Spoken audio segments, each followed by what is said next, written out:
Hello everyone, I am the storyteller and I am here to help you today.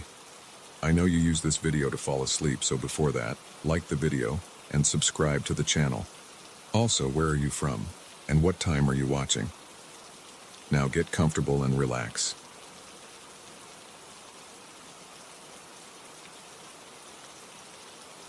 That first night I thought it was just the wind moving through the old heating ducts. But wind doesn't breathe. Wind doesn't pause between inhales and exhales like failing lungs fighting for air. And wind definitely doesn't know your name. I had rented the farmhouse in October, looking for a quiet place to write my next book.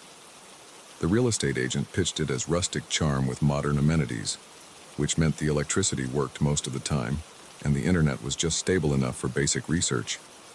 The previous owners had renovated the main floor and upstairs, but the basement remained untouched. The breathing started 3 days after I moved in. I was sitting at my desk around 11 p.m. trying to outline my next chapter when I heard it, a weak, rattling sound coming up through the floorboards.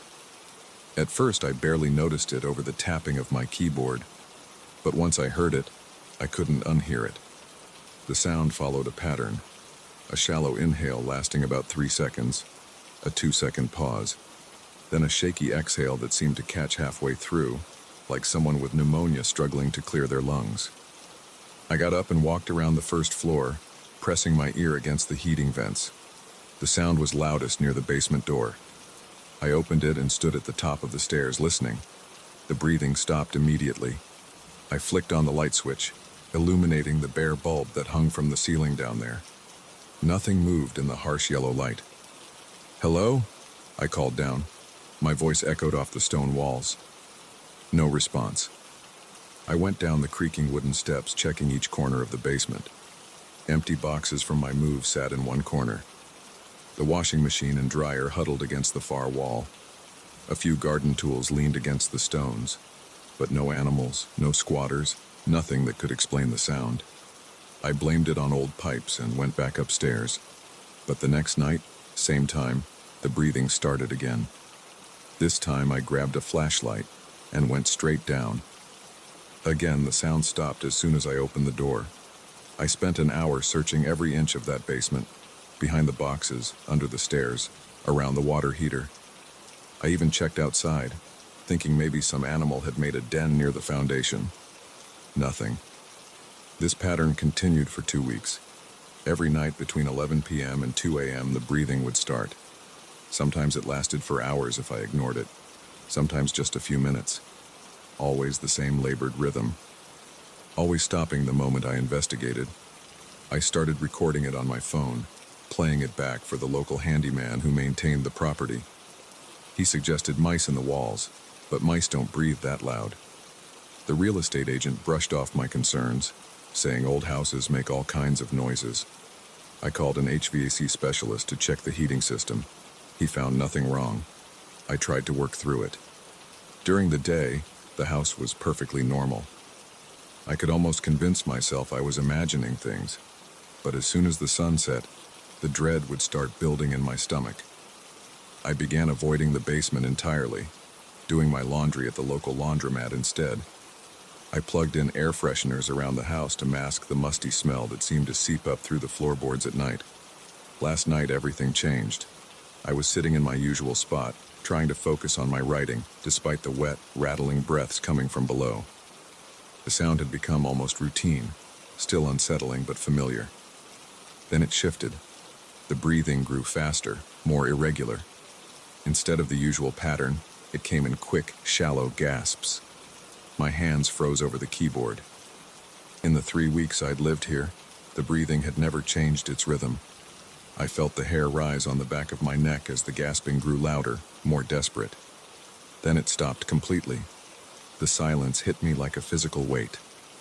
I sat perfectly still, straining to hear. My own heartbeat thundered in my ears. 1 second passed. 2, 3. Then I heard it. A whisper, so faint I almost missed it, floating up through the heating vent next to my desk. "Michael." My name. Just my name. Spoken in a dry, raspy voice like sandpaper on stone. I knocked my chair over, scrambling to my feet. The whisper came again, slightly louder. "Michael, I can smell you up there." I ran to the front door, grabbed my car keys from the hook. Behind me, the basement door swung open with a long creak. The whisper turned into a wet chuckle that seemed to come from the bottom of the stairs. "Michael, don't you want to see me?" I yanked open the front door and bolted outside in my socks. The November air hit me like a slap, but I didn't stop running until I reached my car. I fumbled with the keys, dropping them twice before managing to unlock the door. As I slid behind the wheel, I looked back at the house. The porch light illuminated the open front door. Through the doorway, I could see the basement door standing wide open, a rectangle of absolute darkness. Something moved in that darkness. Something taking slow, dragging steps up the basement stairs. I started the car and peeled out of the gravel driveway, spraying rocks behind me. I drove straight to the nearest motel and got a room with my credit card. I'm sitting here now, writing this all down while it's fresh in my memory. The sun rose about an hour ago. I need to go back to the house. All my things are still there, including my laptop with 3 months of work on it. But here's the thing keeping me in this motel room. When I checked my phone after calming down, I found the voice memo app still running. I had started recording when the breathing pattern changed, operating on pure instinct.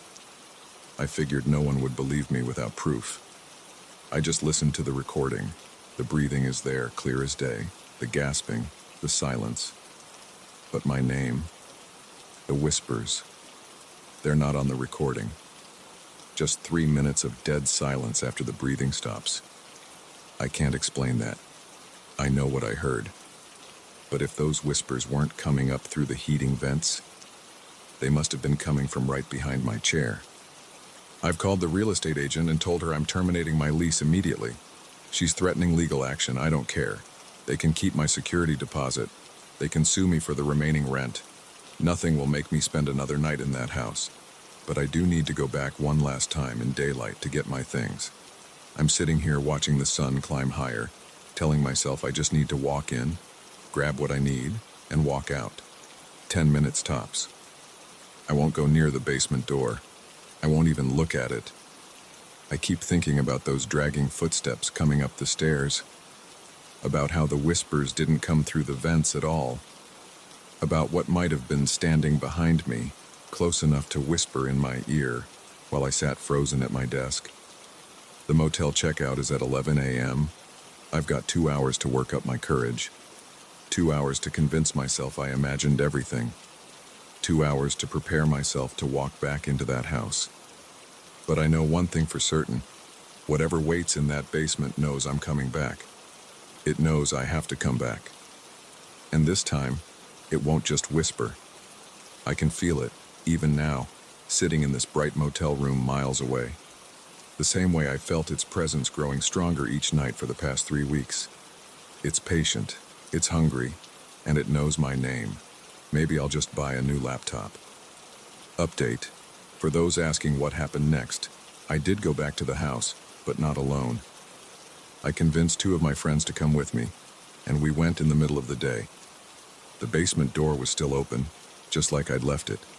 The house smelled normal, no trace of the musty odor from before. We got all my essential belongings out in about 15 minutes. Nobody went near the basement. I broke my lease and moved back to the city. The real estate agent eventually dropped her threats of legal action after 3 more tenants moved out within weeks of renting the place. Last I heard, the house is still on the market, listed as recently renovated farmhouse with rustic charm. Price reduced. Sometimes late at night when my apartment is completely quiet, I catch myself listening for that familiar rattling breath. So far I haven't heard it, but sometimes right as I'm falling asleep I remember something that makes me sit straight up in bed, my heart pounding. I never told the real estate agent my first name. We did everything through email and I signed everything as M. Anderson. So how did whatever was in that basement know to whisper Michael?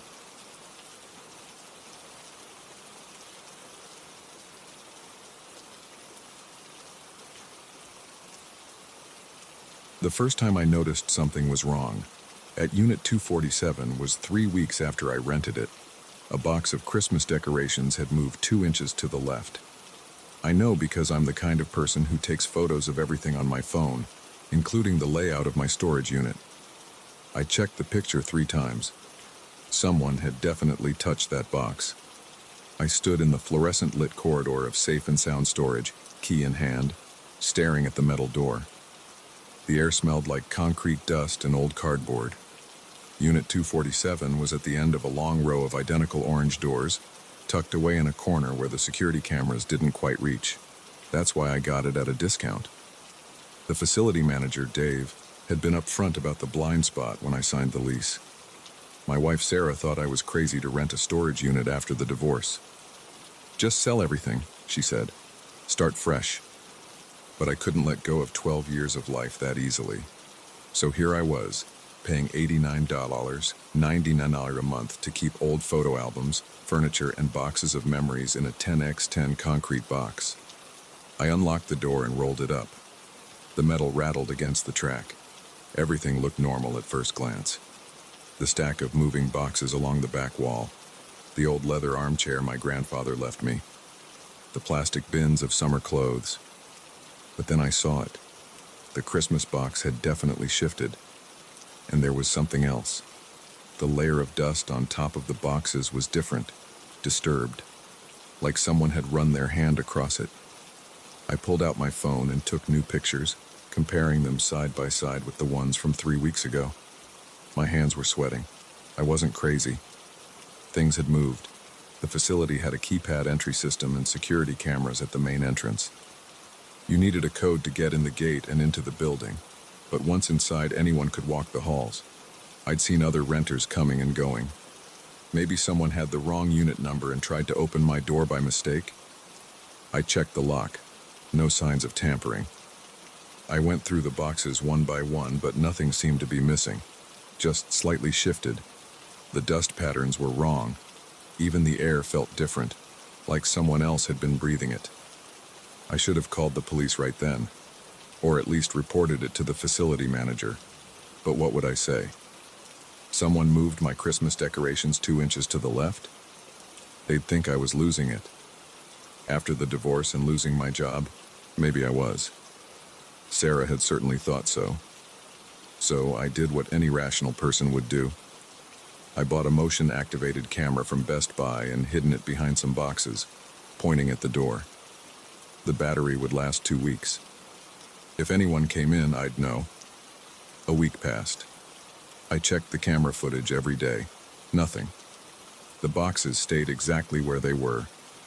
The dust settled in undisturbed patterns.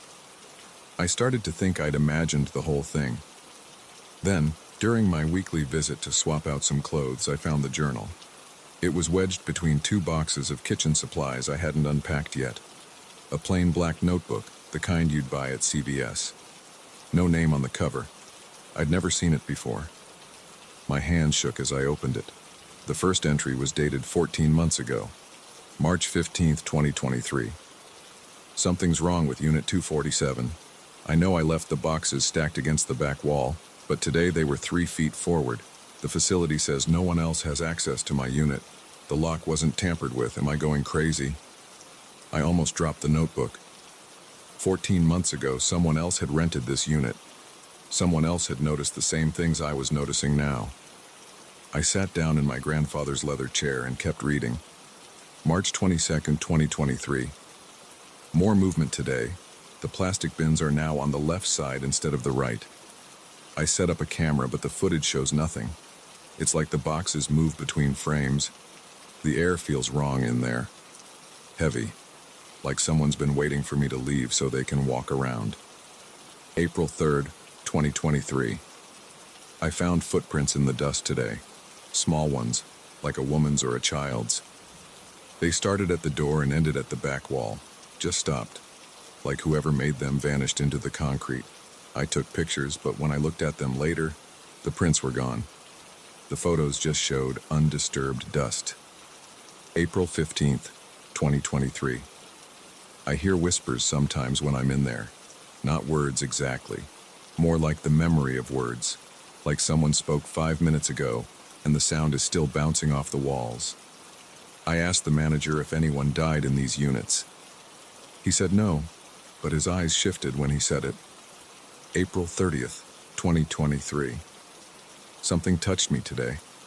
I was reaching for a box on the top shelf and felt fingers brush against my neck.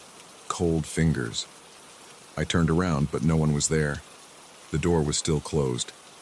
I'm moving everything out tomorrow. This isn't worth the $89.99 a month. May 1st, 2023.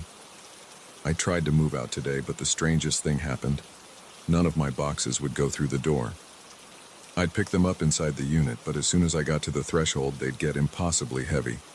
Like they were filled with concrete instead of old clothes and books. Even empty boxes felt welded to the floor when I tried to take them out. What's happening to me? May 2, 2023. The whispers are getting louder. They're saying my name now. I can almost make out whole sentences. Something about staying. Something about never leaving. I'm writing this from inside Unit 247. I can't seem to make myself walk out the door. My legs won't move. The air is so heavy. This will be my last entry. If anyone finds this, don't rent Unit 247. Don't. The entry ended mid-sentence. The rest of the notebook was empty. I checked the facility records later. No one had officially rented Unit 247 before me. The manager said it had been empty for over a year. I should have left right then. Moved everything out and never looked back. But I didn't. Maybe it was curiosity. Maybe it was something else, something pulling me back. I started visiting more often. Every other day instead of weekly. I set up more cameras, better ones, with infrared and motion sensors. I mapped every box, every item, taking detailed photos and measurements. Something was happening in Unit 247, and I was going to figure out what. The changes were subtle at first. A box moved an inch to the right. A shirt fallen off its hanger. Dust patterns that didn't make sense. But they got more obvious as time went on. One day I found all the boxes had rotated 90 degrees counterclockwise. The next week, every single item in the unit had switched places with something else, like a mirror image of my original layout. The cameras caught nothing, just static and occasional blips of interference. Then the whispers started. I heard them first 3 days ago, just at the edge of hearing, like someone talking in the next room. I couldn't make out words, just the rhythm of speech. When I turned around or moved closer to the sound, it stopped. Yesterday I found footprints in the dust, small ones, just like in the journal. They led from the door to the back wall and vanished. I took pictures, but when I looked at them later, the prints were gone, just like the previous tenant described. Today I'm sitting in my grandfather's chair, writing this all down. The air feels thick, like water. The whispers are getting louder. I can almost make out words. Something about staying. Something about never leaving. My legs feel heavy. When I tried to stand up a few minutes ago, my muscles wouldn't respond. The door to Unit 247 is still open, but it looks wrong somehow. Distorted, like I'm seeing it through warped glass. The whispers are clearer now. They're saying my name. Telling me I'm home. Telling me I'll never have to leave again. Never have to deal with the divorce or the job hunting or the loneliness. I can stay here in Unit 247 forever. My hand is shaking as I write this. The pen feels heavier with each word. The air is pressing down, dense as concrete. I can barely lift my arms. If anyone finds this journal, don't rent Unit 247. Don't open the door. Don't. The facility manager found the storage unit empty 3 days later. The rent was paid up for the month, but the tenant had vanished. Left everything behind. Furniture, boxes, photos. The only strange thing was all the items had been pushed up against the walls, leaving a clear space in the center of the unit, like someone had been sitting there. They cleaned everything out and put Unit 247 back on the market. The new rate was $79.99 a month. A real bargain, the manager said. Perfect for someone going through a tough time who needed a place to store some memories. After all, the security cameras worked great and they had that fancy keypad entry system. What could possibly go wrong? Unit 247 is still available. The air inside smells like concrete dust and old cardboard, and sometimes if you stand very still and listen carefully, you might hear whispers. But that's probably just the ventilation system. Probably. The manager will give you a good deal if you sign a lease today. Just don't mind the dust patterns, or the footprints, or the way the boxes seem to move when you're not looking. It's only $79, $99 a month. Such a bargain for a $10 slice of forever. Just don't read any strange notebooks you might find, and whatever you do, don't start writing in them. The whispers are getting louder now. They know your name. They've been waiting for you. Unit 247 is ready for its next tenant. Are you ready for Unit 247?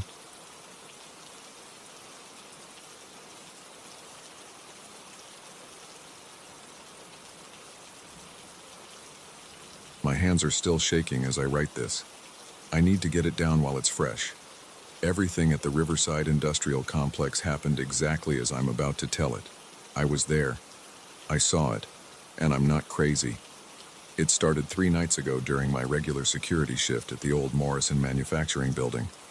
The company converted most of the factory floor into modern office spaces last year, but they left the heavy machinery in the west wing. Said it would cost too much to remove it all. Insurance reasons or something. I didn't care.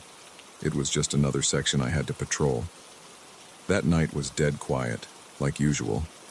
Just the hum of the emergency lights and the occasional car passing on the highway outside. I'd done this route 100 times, lobby at 10 p.m., second floor at 11, factory wing at midnight. Clock in, walk through, check the locks, clock out. Same boring routine. I remember checking my watch as I unlocked the heavy metal door to the factory wing. 12:03 a.m. The door creaked. It always did, and I clicked on my flashlight. The beam cut through the darkness, bouncing off the dusty machines. Rust-spotted drill presses lined the walls. Ancient conveyor belts snaked across the concrete floor. Metal catwalks crisscrossed overhead, their railings thick with cobwebs. My footsteps echoed as I walked the main aisle. The air felt thick and stale, with that mix of old oil and metal that never quite goes away. My flashlight beam swept left to right, checking the shadows between the machines. Nothing unusual. Then I heard it. A scraping sound, like metal dragging across concrete coming from the back corner. I froze. The sound stopped. "Hello?" My voice bounced off the walls. No answer. I played my flashlight toward the noise. Just the old assembly line and stacks of rusted parts. Probably just the building settling, I told myself. These old places make weird noises all the time. I took another step forward. The fluorescent emergency light above me flickered once, twice, then went dark.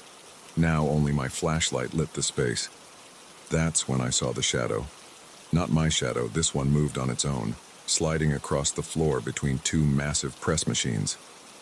It was human-shaped, but wrong somehow. Too tall, too thin, and it moved like smoke, flowing rather than walking. My heart slammed against my ribs. I swept the flashlight back and forth, trying to catch whatever was casting it. Nothing, just machines and empty space. But when I looked back at the floor, the shadow was closer. A wrench clattered to the floor 10 feet to my right. I spun toward the sound, flashlight beam shaking. The wrench lay in the middle of the aisle. It hadn't been there during my sweep a minute ago. "Who's there?" "This is security. Show yourself." The only response was another tool falling, this time behind me.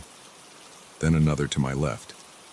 Soon tools were dropping all around me, clanging against the concrete seemingly at random. My flashlight darted from spot to spot, but I never saw them fall. They just appeared on the floor as if thrown by invisible hands. I backed toward the exit, pulse pounding in my ears. The shadow kept pace, always just at the edge of my vision. Never fully visible, but always there. Then the machine started. It was the drill press first.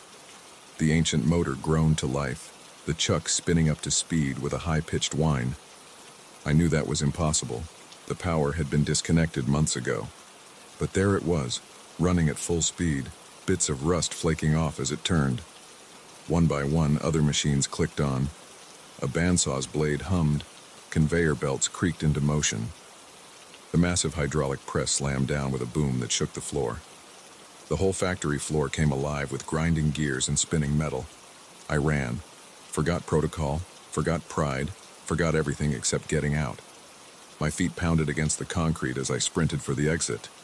The machines seemed to speed up, their noise building to a deafening roar. Metal screamed against metal. The shadow raced along beside me, stretching up the walls, growing larger. The emergency lights exploded overhead in showers of sparks. Tools flew from their places, whizzing past my head. My hand hit the exit door and I shoved hard. It didn't budge. I slammed my shoulder against it once, twice. The door finally burst open and I stumbled through, falling to my knees in the hallway. I kicked the door shut behind me and scrambled backward until I hit the far wall. The noise cut off instantly. Through the door's window, I could see the factory floor was dark and still. My flashlight beam, where I'd dropped it, showed only quiet machines and scattered tools. I sat there for a long time, trying to slow my breathing. My shirt was soaked with sweat. My hands wouldn't stop trembling. When I finally found the courage to stand, my legs felt like rubber. I retrieved my flashlight and did a final sweep of the factory floor. Everything was exactly as it had been at the start of my shift. The machines were cold and silent. The tools were all back in their proper places. Even the emergency lights were working normally. The only evidence anything had happened was a single wrench lying in the middle of the main aisle. When I went to pick it up, it was hot to the touch, as if it had been running at high speed. I finished my shift. What else could I do? I didn't report anything. Who would believe me? But I kept thinking about that shadow, about how it moved like something alive, about how it seemed to be searching for something, or someone. The next night, I called in sick. Couldn't face going back there, but I knew I couldn't avoid it forever. The night after that, last night, I forced myself to return. I had bills to pay after all, and maybe it had been a one-time thing. Maybe I'd imagined it all. I was wrong. The second I opened that factory door at midnight, I knew something was waiting. The air felt charged, like just before a lightning strike. My flashlight beam caught movement in the back corner, that same flowing shadow. But this time it didn't hide. This time it came straight for me. I don't remember much after that. Flashes of running, of machines roaring to life all around me. The shadow getting closer and closer, stretching up the walls, reaching for me with hands made of darkness. The whole building seemed to shake. I woke up hours later in the parking lot, my car keys in my hand. No idea how I got there. My uniform was covered in rust and oil stains. My flashlight was gone. I quit this morning. Let them keep the final paycheck. Nothing could make me go back into that factory at night. But here's the thing that really scares me. As I drove away for the last time, I glanced in my rearview mirror. Through the factory's windows, I saw that shadow moving between the machines, and it raised one long, thin arm and waved goodbye. I don't know what that thing was. I don't know what it wanted, but I know it's still there, waiting in that factory. And I know that sooner or later, someone else will have to take the night shift. Maybe they'll see what I saw. Maybe they'll hear the machines come alive in the darkness. Maybe they'll run from that searching shadow. Or maybe they won't be fast enough. I wrote this all down because I need someone to know what happened. Need someone to understand why I quit, why I can't go back. The official report just says I resigned for personal reasons. But now you know the truth. If you're reading this and you work nights at the Riverside complex, especially if you patrol the old factory floor, watch the shadows carefully. Listen for falling tools. And if the machines start running on their own, run. Run as fast as you can. Don't look back. Don't try to understand. Just run. Because that shadow is still there, still searching, still waiting. And next time, it might not let its prey escape. I know how this sounds. Trust me, I do. If someone had told me this story a week ago, I'd have laughed it off, called them crazy or drunk or attention-seeking. But I was there. I saw it with my own eyes, felt it with my own skin. The bruises from those flying tools are still visible on my arms. The rust stains haven't washed out of my uniform. And sometimes, when I close my eyes, I still see that shadow reaching for me, its form twisting in ways that shouldn't be possible. I've started leaving lights on in my apartment at night. Can't stand the dark corners anymore. Can't stop checking over my shoulder, expecting to see that flowing darkness following me home. My hands are shaking again. Need to stop writing. But I had to get this down, had to make a record, because I know that shadow is still there in the factory, still moving between those silent machines, still waiting for the next night watchmen to make their rounds. And God help them when they do. This is my statement. Every word is true. Take it as a warning or dismiss it as the ravings of a scared man. But if you ever find yourself working nights at the Riverside Industrial Complex and you hear tools starting to fall in the darkness, don't wait around to see what happens next. Don't try to be brave. Just run. Run while you still can.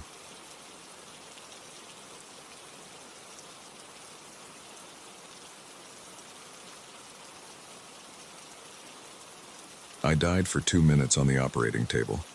The doctors brought me back, but something followed me. I know this sounds crazy. I've told myself that 100 times in the last 3 weeks, but I'm writing this down because I need someone to understand what's happening to me in room 412 of St. Joseph's Hospital. It started the night after my surgery. The pain meds had worn off around 2 a.m., and I was staring at the ceiling, trying not to move my chest where they'd cut me open to repair my aorta. The room was dark except for the green glow of the heart monitor and the thin strip of light under the door. The air conditioning hummed. My mouth was dry. I felt it first, a light pressure on my right shoulder. A hand, not gripping, just resting there. The touch was warm through the thin hospital gown. I turned my head expecting to see Nancy, my night nurse, but no one was there. Just the empty visitor's chair and the closed curtain around my bed. The hand stayed for maybe 30 seconds, then lifted away. I pressed the call button. Nancy came in, her white shoes squeaking on the floor. "Everything okay, Mr. Henderson?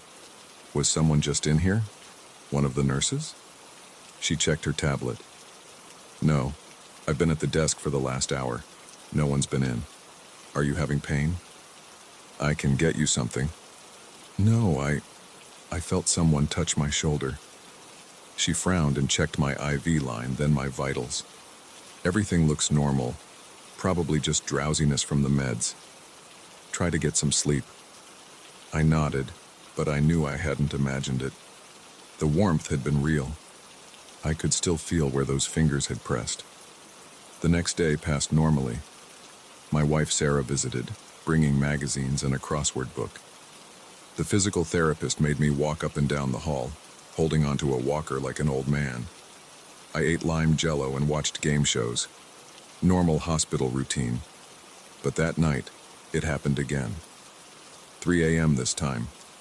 I was half awake, drifting in and out. The hand touched my left shoulder. Gentle, almost comforting. I jerked fully awake, my heart racing on the monitor. Empty room again. I hit the call button harder than necessary. A different nurse came in, Kevin, young guy with a sleeve tattoo. "Nobody's been in here," he said after I explained. "Want me to check the security cameras?" "Yes, please." He came back 20 minutes later. "Reviewed the last hour of footage. No one entered your room. You sure you weren't dreaming?" I wasn't sure of anything anymore. The lack of sleep was getting to me. Every shadow looked like a person. Every random noise made me jump. The third night, I tried to stay awake. Drank 3 cups of coffee at dinner. Kept all the lights on. The TV played infomercials with the sound off. I watched the clock tick past midnight. 1, 2 a.m. At 2:47, the hand touched my right shoulder again. This time, I grabbed for it immediately. My fingers closed on empty air, but the pressure remained. Warm. Solid. Completely impossible. "Who's there?" My voice cracked. "What do you want?" No response. Just that gentle touch for maybe 45 seconds, then gone. I didn't call the nurse this time. They already thought I was losing it. Maybe I was. Post-surgery stress or something. PTSD from nearly dying on the table. The next day, I asked my cardiologist, Dr. Werner, about hallucinations as a medication side effect. He adjusted my dosages, but the visits continued. Every night between 2 and 3 a.m. Always a hand on my shoulder, always gone before I could make sense of it. I started keeping a log. Night 5, 2:15 a.m., right shoulder, 37 seconds. Night 6, 2:52 a.m., left shoulder, 41 seconds. Night 7, 2:33 a.m., right shoulder, 35 seconds. The pattern was consistent. Never any other contact, never any sound or voice, just that warm, gentle touch. Sarah thought I was having anxiety attacks. The nurses suggested sleep medication. The hospital psychiatrist stopped by to chat. I stopped telling them about it, but I started asking questions. Casual conversations with the maintenance guys, the cleaning staff, anyone who'd been at St. Joseph's for a while. Room 412 had a history. 10 years ago, a woman named Marie Chen died here after routine surgery. Complications from anesthesia. Her husband said she'd complained about someone touching her shoulder at night. The staff dismissed it as paranoia from the medications. 5 years later, an elderly man named Robert Williams spent his last week in this room. His daughter mentioned him talking about a comforting presence that would visit him at night. The nurses wrote it off as dementia. I found 3 more cases. Different patients, different years, same room, same experience. A gentle hand on the shoulder in the middle of the night. I should have been terrified. A ghost story coming true around me. But the touch never felt threatening. If anything, it was reassuring, like someone checking on me while I healed. Last night I finally saw her. I'd been dozing, the TV playing an old movie on mute. The touch came at 2:39 a.m., right shoulder. I kept my eyes closed, breathing steady. Counted to 10, then slowly turned my head. A woman stood beside my bed. Middle-aged, Asian, wearing a blue dress. She was transparent like a reflection in a window, but I could make out her features. She was smiling slightly, her hand resting on my shoulder. Our eyes met. She didn't vanish or try to hide. Just kept that gentle smile. "Are you Marie?" I whispered. She shook her head. "Then who?" "I was a nurse here," she said. Her voice was faint, like someone talking from the next room. 37 years. I loved this job, loved taking care of people. "What's your name?" But she was already fading. Her hand lifted from my shoulder and she disappeared like smoke. I slept better that night than I had since the surgery. In the morning, I asked the head nurse, Mrs. Rodriguez, if she knew of any Asian nurses who'd worked here long-term and passed away. "Oh, you must mean Grace Liu," she said. "She was here forever, retired about 5 years ago. Sweetest woman you'd ever meet, always checking on patients in the middle of the night just to make sure they were comfortable. She died last year, cancer. Why do you ask?" "I was discharged this afternoon. My chest is healing well. The doctors say I should make a full recovery. But I can't stop thinking about room 412 and the gentle hands that comfort the sick and dying. I wrote this all down as soon as I got home while the details were fresh. Some of you won't believe me. That's fine. I'm not sure I would have believed it either before. But I know what I felt, what I saw. And I know that somewhere in St. Joseph's Hospital in room 412, Grace Liu is still making her rounds, still checking on her patients, still doing the job she loved, even after death. Tonight, someone else is in that room, maybe feeling scared and alone. Maybe they'll feel a warm hand on their shoulder around 2 a.m. Maybe they'll know they're not alone. I hope they find the same comfort I did. And I hope Grace knows that even though we can't see her most of the time, her care still matters. Her work isn't finished. Neither is mine. The doctors say I need to come back for a follow-up in 2 weeks. Same hospital, different room. Part of me hopes I'll feel that gentle touch again, just to know she's still there, still watching over us, but maybe it's better if I don't. Some people need her more than I do now. The sick, the scared, the dying. Let her watch over them. Let her be their comfort in the dark hours of the night. As for me, I'm going to live. Really live. Because I've learned something in room 412. Death isn't the end of caring. It isn't the end of love. And sometimes when we're at our lowest, help comes from places we'd never expect, even if it's just a gentle hand on your shoulder at 2 a.m.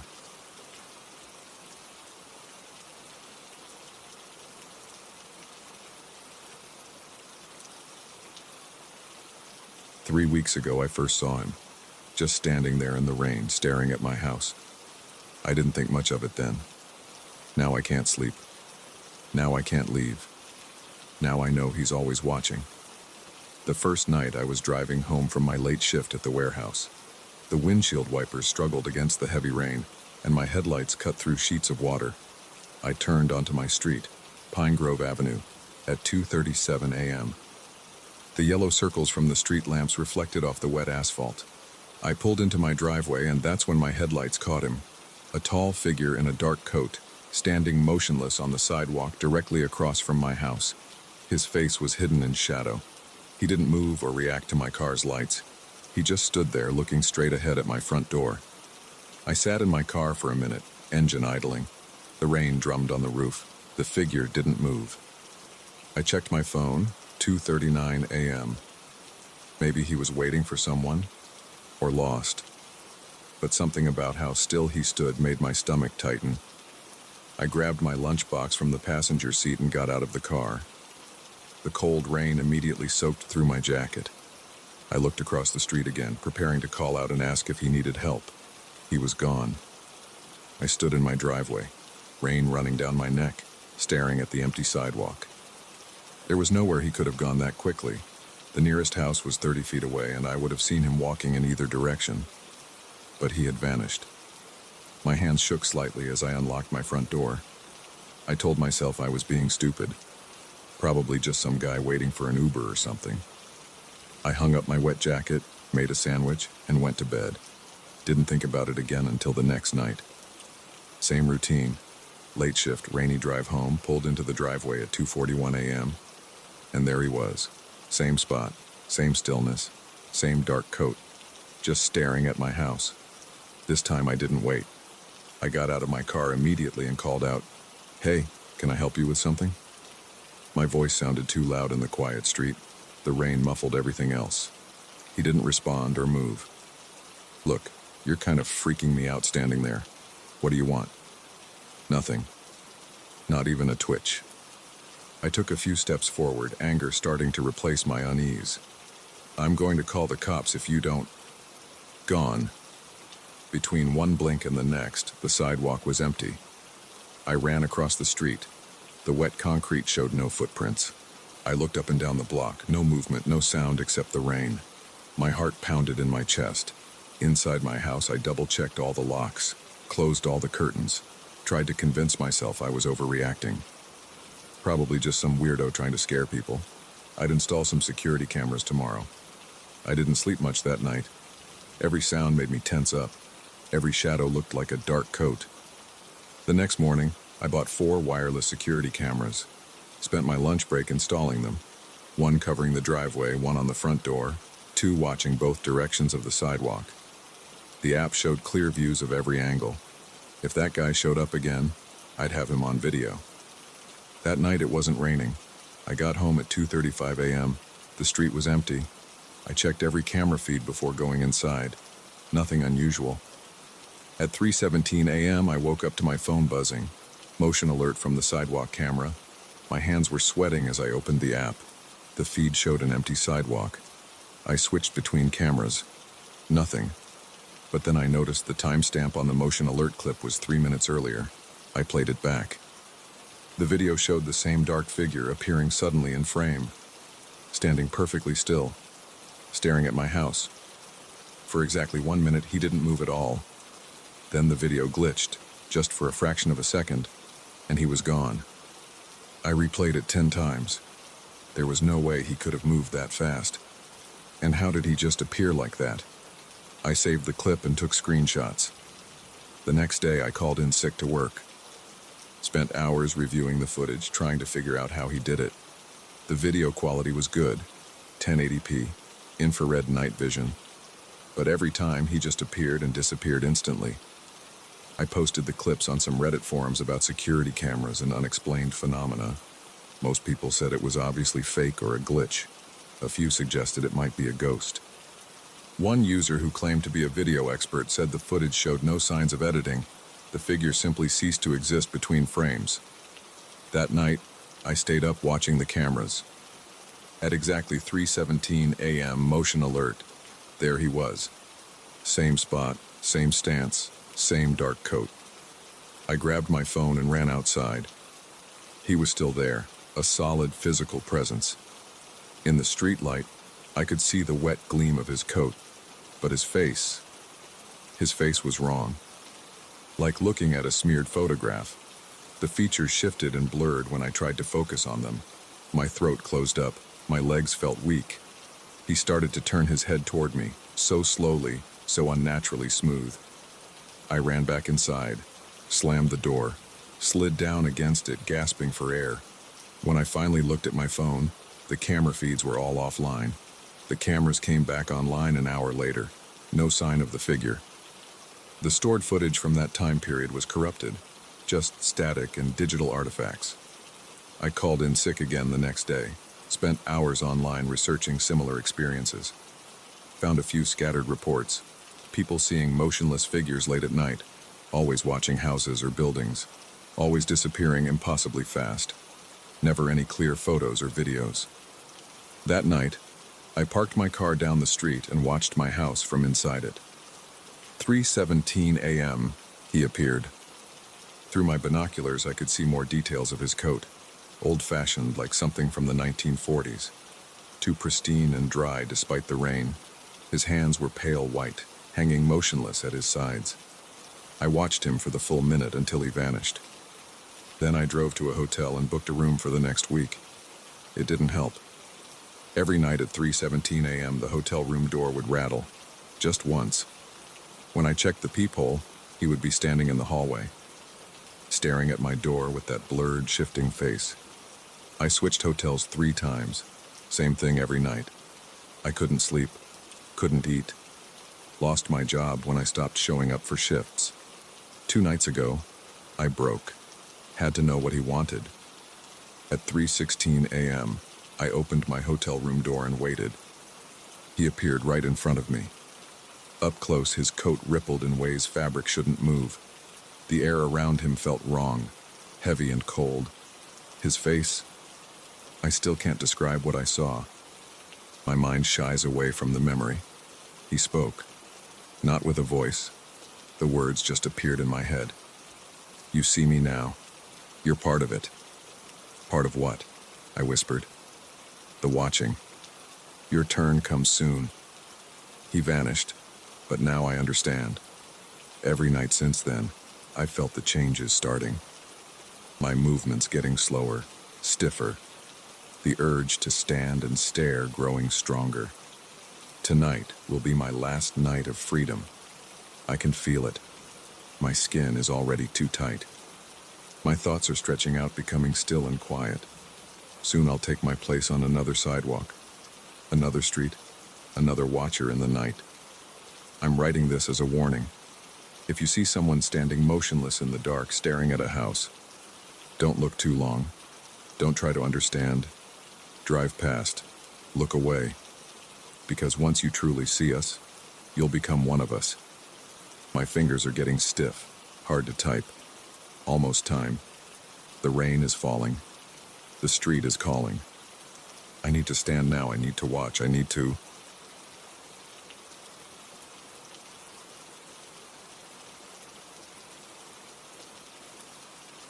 The letter sat unopened on my kitchen counter for 3 days before I finally worked up the nerve to read it.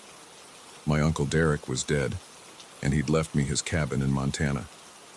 I hadn't seen him in 15 years, not since that Christmas when I was 12. Now, at 27, I was his sole heir.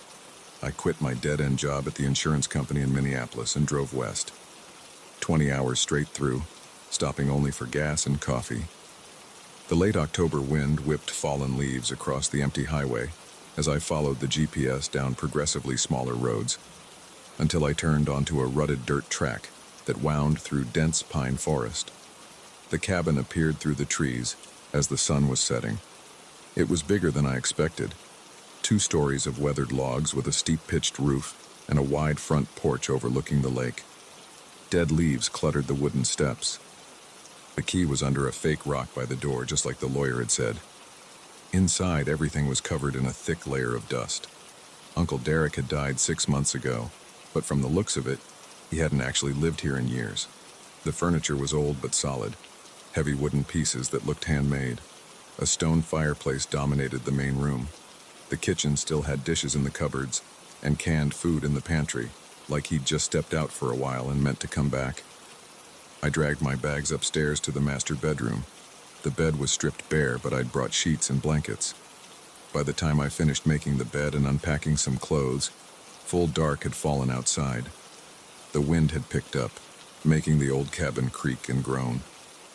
That's when I heard it for the first time. A whisper so faint I thought I was imagining it, like someone speaking just below their breath, too quiet to make out the words. I walked to the bedroom door and listened hard. Nothing but the wind. I went downstairs to start a fire, telling myself it was just an old house settling. The kindling caught quickly, and soon I had a decent blaze going. I was heating up a can of soup on the ancient gas stove when movement caught my eye, a dark shape sliding past the kitchen window. I spun around, but there was nothing there. Just my reflection in the glass, distorted by the darkness outside. The whispers came again as I was eating my soup. Clearer this time, seeming to emanate from the walls themselves. Still too quiet to understand, but definitely human voices. Multiple voices, speaking in overlapping murmurs. I got up and walked around the room, pressing my ear to the walls. The sounds shifted, always seeming to come from wherever I wasn't. "Hello?" I called out. My voice sounded thin and afraid. "Is someone there?"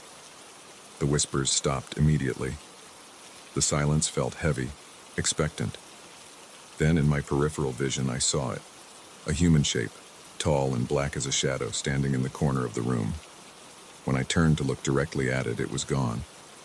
I didn't sleep much that first night.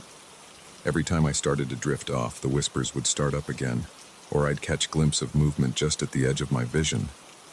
By morning, I'd convinced myself it was all in my head. Stress and exhaustion from the long drive combined with being alone in a strange place. I spent the day exploring the property. The cabin sat on 20 acres, most of it forested with about 100 feet of lakefront. There was a small dock extending into the water, weathered but still solid. A tool shed behind the cabin contained fishing gear and basic maintenance tools. Everything was organized and well maintained despite the years of disuse. In the afternoon, I drove into town, if you could call it that. Just a general store, a gas station, and a handful of houses clustered around a crossroads. The girl at the store counter perked up when I mentioned I was staying at the old Morrison place. "Oh, your uncle's cabin?" I remember him. Used to come in every couple weeks for supplies until about 3 years ago. Just stopped showing up one day. Nobody knew what happened to him until we heard he died down in Arizona. "Did he ever mention why he left?" I asked. She shook her head. "Not to me, but he got kind of strange near the end there. Jumpy. Wouldn't look people in the eye. Started buying lots of salt and sage bundles, religious stuff like that. Some folks said they'd see his truck racing down the road in the middle of the night, like he was running from something." I bought some groceries and basic supplies, trying to ignore the uneasy feeling her words had stirred up. Back at the cabin, I spent the remaining daylight hours cleaning. The physical work helped keep my mind off the previous night's experiences, but as soon as darkness fell, it started again. The whispers were louder this time, coming from all around me. Still maddeningly unclear, but with an urgent, insistent quality that made my skin crawl. I turned on every light in the house and tried to watch TV on my laptop, but the Wi-Fi was practically non-existent, and my cell signal was barely 1 bar. The shadow figures were more numerous, too. They'd appear in doorways or glide past windows or stand motionless in corners, always vanishing when I tried to look at them directly but staying visible longer in my peripheral vision. I started counting them. 3 distinct shapes, then 5, then 7. Around midnight, I heard footsteps on the porch, heavy boots on wooden planks walking slowly from one end to the other.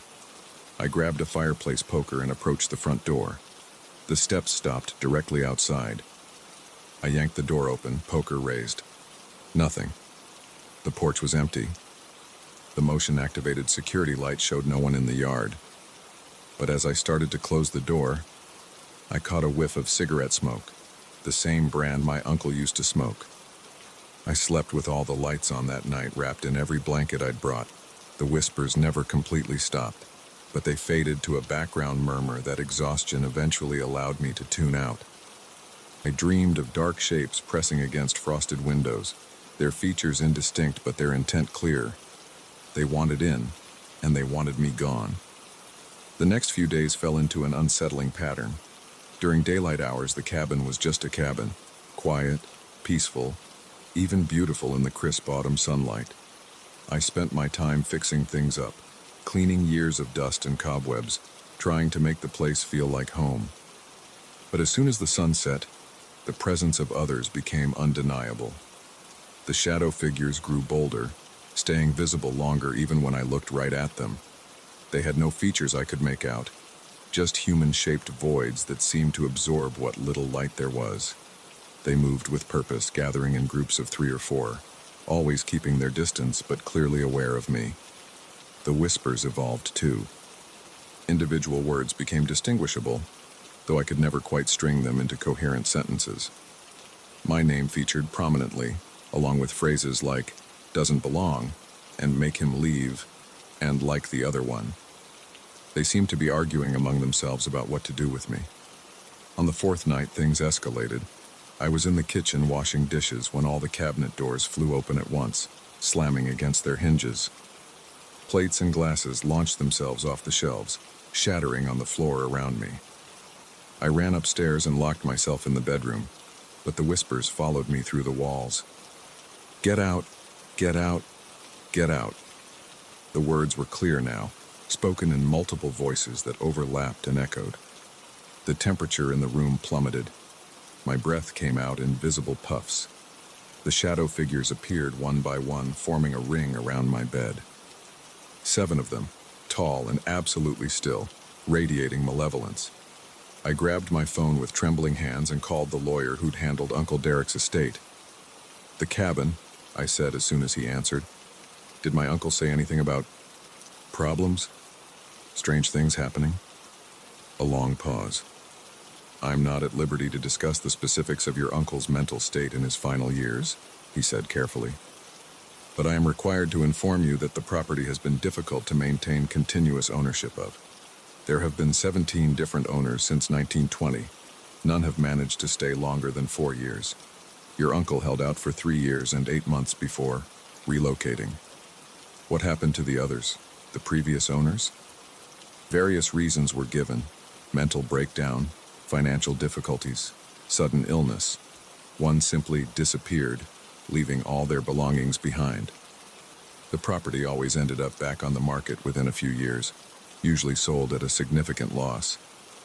I hung up and started packing my bags. The shadow figures watched me the whole time, whispers building to a roar that filled the room. As I grabbed the last of my clothes from the dresser, a piece of paper fluttered to the floor. An envelope, yellowed with age, addressed to me in my uncle's handwriting. Inside was a single sheet of paper dated 3 years ago. "Jimmy, if you're reading this, it means I'm dead and you've inherited the cabin. I'm sorry. I should have warned you, but they wouldn't let me.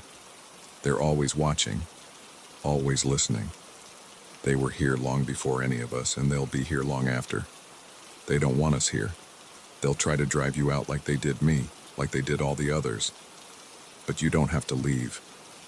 There's a way to stay if you're willing to pay the price. In the basement, behind the old water heater, there's a loose stone in the foundation wall. Behind it, you'll find what you need.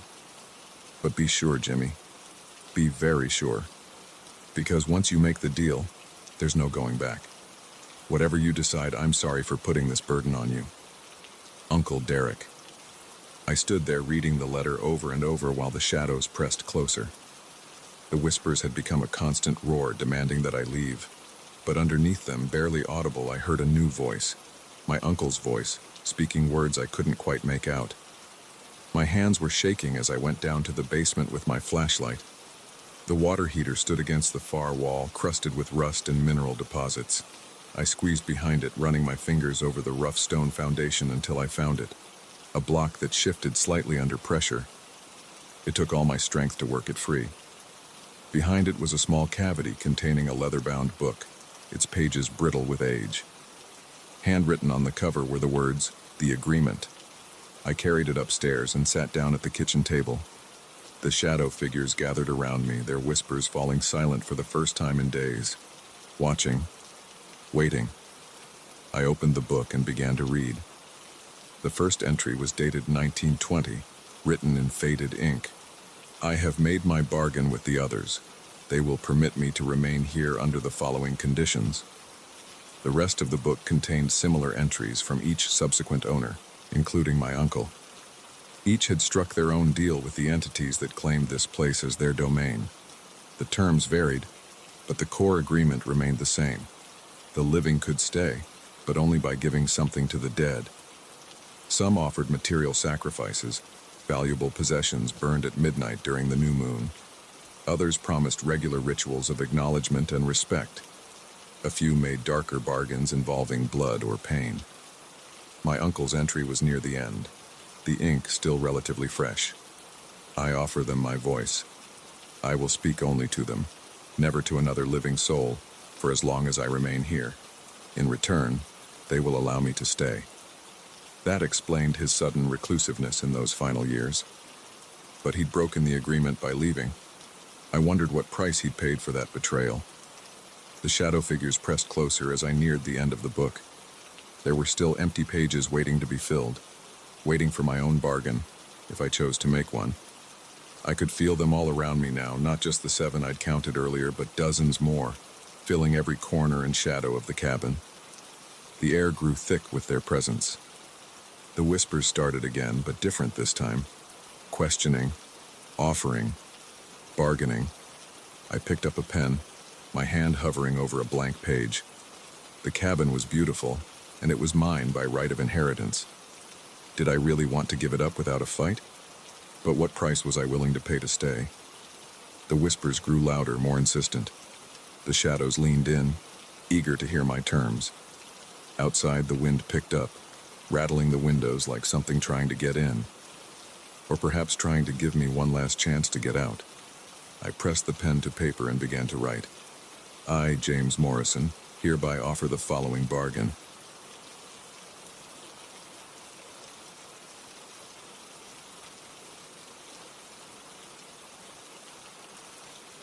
The security footage from that night shows me getting on the 2 train at 1:47 a.m. I've watched it dozens of times now. The timestamp blinks in the corner as I swipe my Metro card and push through the turnstile. What the grainy video doesn't show is what happened 20 minutes later. I've tried to tell the MTA officials, the police, anyone who will listen, but they just look at me like I'm crazy. Maybe I am, but I know what I saw that night. And now, after finding that blog post, I know I'm not the only one. It was late January, and I was heading home from a double shift at St. Luke's Hospital. I'm an ER nurse, and we were short-staffed that week, thanks to a nasty flu outbreak. My feet hurt, my scrubs smelled like antiseptic, and all I wanted was to get back to my apartment in Brooklyn. The platform at 96th Street was empty except for a homeless guy sleeping on a bench. The fluorescent lights buzzed overhead, and the air had that familiar mix of brake dust and urine. When the train pulled in, I picked the middle car out of habit, not too close to the front or back where the crazies tend to congregate at that hour. The car was empty except for an old woman with shopping bags and some kid with headphones. I dropped into a seat, letting my work bag fall to the floor. The doors closed with their hydraulic hiss, and we lurched forward into the tunnel. At 72nd Street, the old woman got off. The kid with headphones stayed. A businessman in a rumpled suit got on, swaying slightly, probably heading home from a happy hour that went too long. He sat near the door, immediately closing his eyes. That's when I first noticed him. He was sitting on the opposite side of the car, about halfway down. An old wool coat, dark gray, or maybe navy blue, hung from his thin frame. His posture was perfectly straight, hands folded in his lap. Something about him made me uneasy, but I couldn't place why. The train stopped at Times Square. The drunk businessman stumbled off. The kid with headphones followed. No one got on. Now it was just me and the man in the coat. I pulled out my phone, trying to look busy while keeping him in my peripheral vision. He hadn't moved an inch, hadn't shifted, scratched, coughed, or made any of the small movements people naturally make. Just sat there, still as a statue. The unease grew stronger. I told myself I was being paranoid, just another weirdo on the late-night train. But then I noticed something that made my stomach drop. The windows across from me showed the dark tunnel rushing past, punctuated by lights. They also showed my reflection. Tired face, blue scrubs, slumped posture. But where the man in the coat sat, there was nothing. Just empty space. My heart started pounding. I blinked hard, rubbed my eyes. Maybe I was more exhausted than I thought. But when I looked again, it was the same. The man was there, solid as anything, but his reflection was completely absent from the window. I gripped the pole next to my seat, knuckles white. The train's wheels screeched as we pulled into 14th Street Union Square. The doors opened with their usual ding. The man stood up. His movements were smooth, fluid, almost graceful. He walked to the door, each step precise and deliberate. Just before stepping off, he turned his head just slightly in my direction. His face was gray, bloodless, but his eyes were completely black, like empty sockets. A slight smile played at the corners of his mouth. Then he was gone. The doors closed. The train moved on. I sat there shaking, cold sweat running down my back. I counted the stops until Atlantic Avenue, hardly breathing. When I finally got off, I ran all the way home. The next day, I convinced myself it had been a hallucination brought on by exhaustion. 14-hour shifts will do that to you. I didn't take the late train for a while after that, spending money on Ubers I couldn't really afford. But the image of that face, those black eyes, stayed with me. Sometimes I'd wake up at night, heart racing, the memory as vivid as the moment it happened. 3 weeks later, I was scrolling through local news sites on my lunch break when I saw it. A blog post titled, "The Man Who Haunts the Subway." My hands started shaking as I clicked the link. The article was from a local paranormal investigation site, the kind that usually posts about haunted buildings and UFO sightings. But this was different. The writer had compiled dozens of accounts spanning the last 50 years, all describing the same thing: a man in an old coat, appearing late at night on various subway lines. No reflection, black eyes, that same slight smile. I read every word, my coffee going cold beside me. The earliest account was from 1973, a woman riding the A train home from her job as a waitress. She described the same fluid movements, the same bloodless face. In 1986, a taxi driver saw him on the 7 train at 3 a.m. More reports through the 90s and 2000s, all with matching details. But it was the last section that made my blood run cold. The blogger had done some research into subway archives. In 1957, a man named Daniel Cooper worked as a subway conductor. On February 12th of that year, he was found dead in his train car at the end of his late-night shift. The official cause was heart attack, but witnesses reported seeing him arguing with a passenger just before his death. The passenger was described as wearing a dark wool coat. He was never identified. I dug deeper, spending hours researching old newspaper archives. Daniel Cooper wasn't the only death connected to mysterious sightings. Over the years, there were others. Passengers and MTA employees found dead in subway cars or on platforms, all after reported encounters with a man matching the same description. I started keeping a log of every mention I could find. Patterns emerged. He appeared most often between 1 a.m. and 4 a.m., usually when the cars were nearly empty, always on local trains, never express. The sightings clustered around certain stations: Union Square, 96th Street, Atlantic Avenue. I printed everything I found and took it to the police. They listened politely, then suggested I might want to talk to someone about job stress. The MTA officials were even less helpful. One security guard did admit that there were stories among the late-night workers, but wouldn't say more. I tried contacting some of the people who'd posted their experiences online. Most never responded. Those who did seemed reluctant to discuss it. One woman agreed to meet me at a coffee shop but didn't show up. When I emailed to reschedule, her response was brief. "Please don't contact me again. Some things are better left alone." But I couldn't leave it alone. The images haunted me. That face, those eyes, that terrible smile. I kept riding the late trains, hoping to see him again. I needed proof. Needed to know I wasn't crazy. For weeks, nothing happened. Just empty cars and tired passengers. I started to doubt myself. Maybe it had been a hallucination. Maybe I was connecting unrelated incidents into a pattern that didn't exist. Then, last Tuesday, it happened again. I was on the 2 train, heading downtown around 2 a.m. An older man got off at 72nd Street, leaving me alone in the car. As the doors closed, I felt it, that same heavy stillness in the air. He was there, sitting in the exact same spot as before, same coat, same rigid posture, same absent reflection.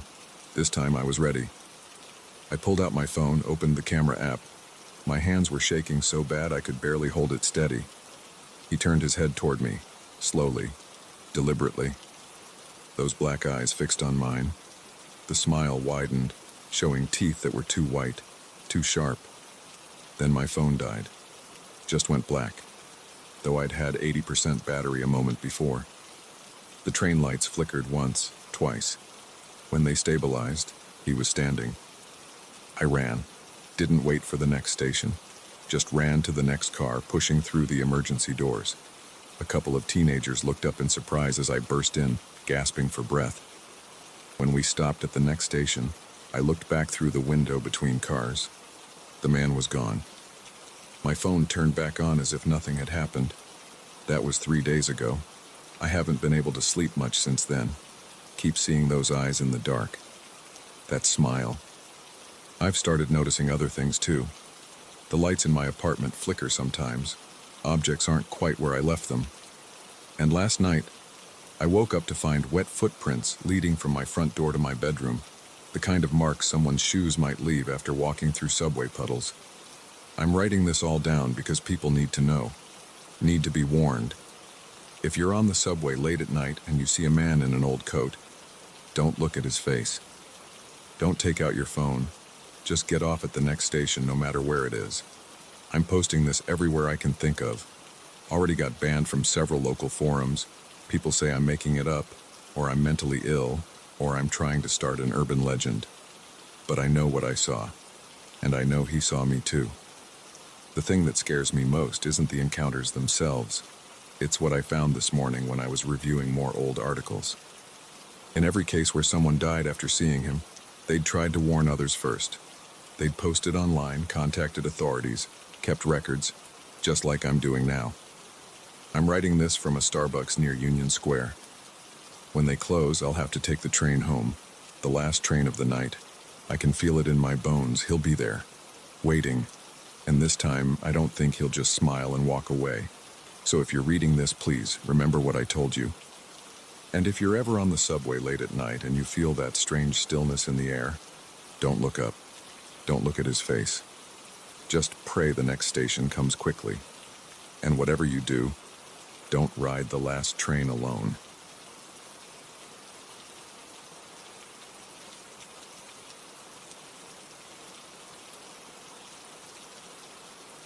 I found the key in my Uncle Patrick's desk, 3 days after I moved into his old farmhouse. It was small and brass, blackened with age, stuck in the back of a drawer filled with brittle papers and dried-out pens. I wouldn't have thought anything of it if I hadn't noticed the intricate Celtic pattern carved into its head. My hands were already filthy from sorting through decades of accumulated junk. The inheritance of this remote Irish farmhouse had come as a complete surprise. I'd only met Uncle Patrick twice in my life, both times when I was too young to remember much beyond his thick beard and the smell of pipe tobacco. But here I was, 35 years old, newly divorced, and suddenly the owner of a rundown property in County Clare that hadn't seen proper maintenance since the 1980s. The house needed work. A lot of work. The roof leaked in 3 places, the plumbing made sounds like a dying animal, and every surface was covered in a thick layer of dust. But it was mine. And after Sarah left, taking half our savings and most of my self-respect with her, this forgotten piece of family history felt like my last chance at a fresh start. I found the trap door to the attic on my 4th day in the house. It was hidden under an old rug in what must have been Uncle Patrick's study, a small room lined with sagging bookshelves. The brass ring pull was the same tarnished color as the key.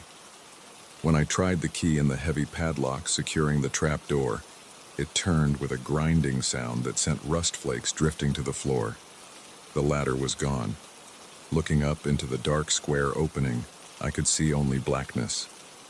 I had to drag in a stepladder from my truck, and even then, getting into the attic was awkward. The beam from my flashlight showed a space cluttered with the usual attic debris. Old furniture draped in sheets, boxes of papers, trunks and suitcases pushed against the sloping walls. And there, right in the center of the floor, sat a large wooden chest. It was about 3 feet long and 2 feet high, made of dark wood bound with iron straps. Unlike everything else in the attic, it wasn't covered in dust. The surface was clean, as if someone had been up here recently to wipe it down. Another brass padlock, matching the one on the trap door, held it shut. The key worked in this lock too. Inside, I found photographs, hundreds of them, loose and unorganized, spilling out as soon as I lifted the lid. They were all black and white, most of them yellowed with age. As I picked them up and started looking through them, I realized they all showed the same man. A tall, thin fellow with dark hair and a serious expression. Uncle Patrick, looking much younger than I'd ever known him. The photos seemed to span several years. In some, his hair was darker, his face less lined. In others, I could see the first traces of gray at his temples. But there were 2 constant elements in every single picture. Patrick was always alone, and there was always someone, or something, watching him from the background. I didn't notice it at first. In the initial photo I examined, taken in what looked like the house's kitchen, I was focused on Patrick's face. It wasn't until I was about to set it aside that I saw the figure standing in the doorway behind him, a dark shape, barely more than a silhouette, but clearly human-sized and human-shaped. The image was blurry in that spot, as if the film had been damaged or the camera had shaken, but I could make out what looked like a head turned toward Patrick's back. My hands started sweating as I went through more photos. Patrick in the garden digging potatoes while a shadow watched from behind the stone wall. Patrick sitting in his armchair reading, the same blurred figure visible through the window behind him. Patrick walking down the lane to get his mail, and there in the trees, that familiar dark shape, always oriented toward him, always watching. The photos weren't dated, but I could see the progression of seasons. Leaves appearing and disappearing from trees, snow on the ground, flowers blooming. Through it all, that figure remained constant. Sometimes it was closer, sometimes further away, but it was always there, always watching. My hands were shaking by the time I reached the bottom of the chest. The last photo showed Patrick sitting at his desk, the same desk where I'd found the key. He looked older in this one, closer to the age I remembered him. The figure stood in the corner of the room, and although the image was characteristically blurry in that spot, I could have sworn it was closer than in any other photo. I stuffed the pictures back into the chest and slammed the lid. The sound echoed in the attic, and suddenly the space felt too small, too close. I scrambled down the stepladder, pulled it up after me, and shut the trap door. My hands were trembling so badly I could barely get the padlock closed. That night I heard the footsteps. I was lying in bed trying to convince myself that the photos had a rational explanation. Maybe Patrick had been experimenting with double exposure. Maybe it was an art project. Maybe I was seeing patterns that weren't really there. The old house made plenty of noises, creaking floorboards, settling foundations, wind in the eaves. I was used to those sounds by now, but these footsteps were different. They came from directly above my bedroom, from the attic.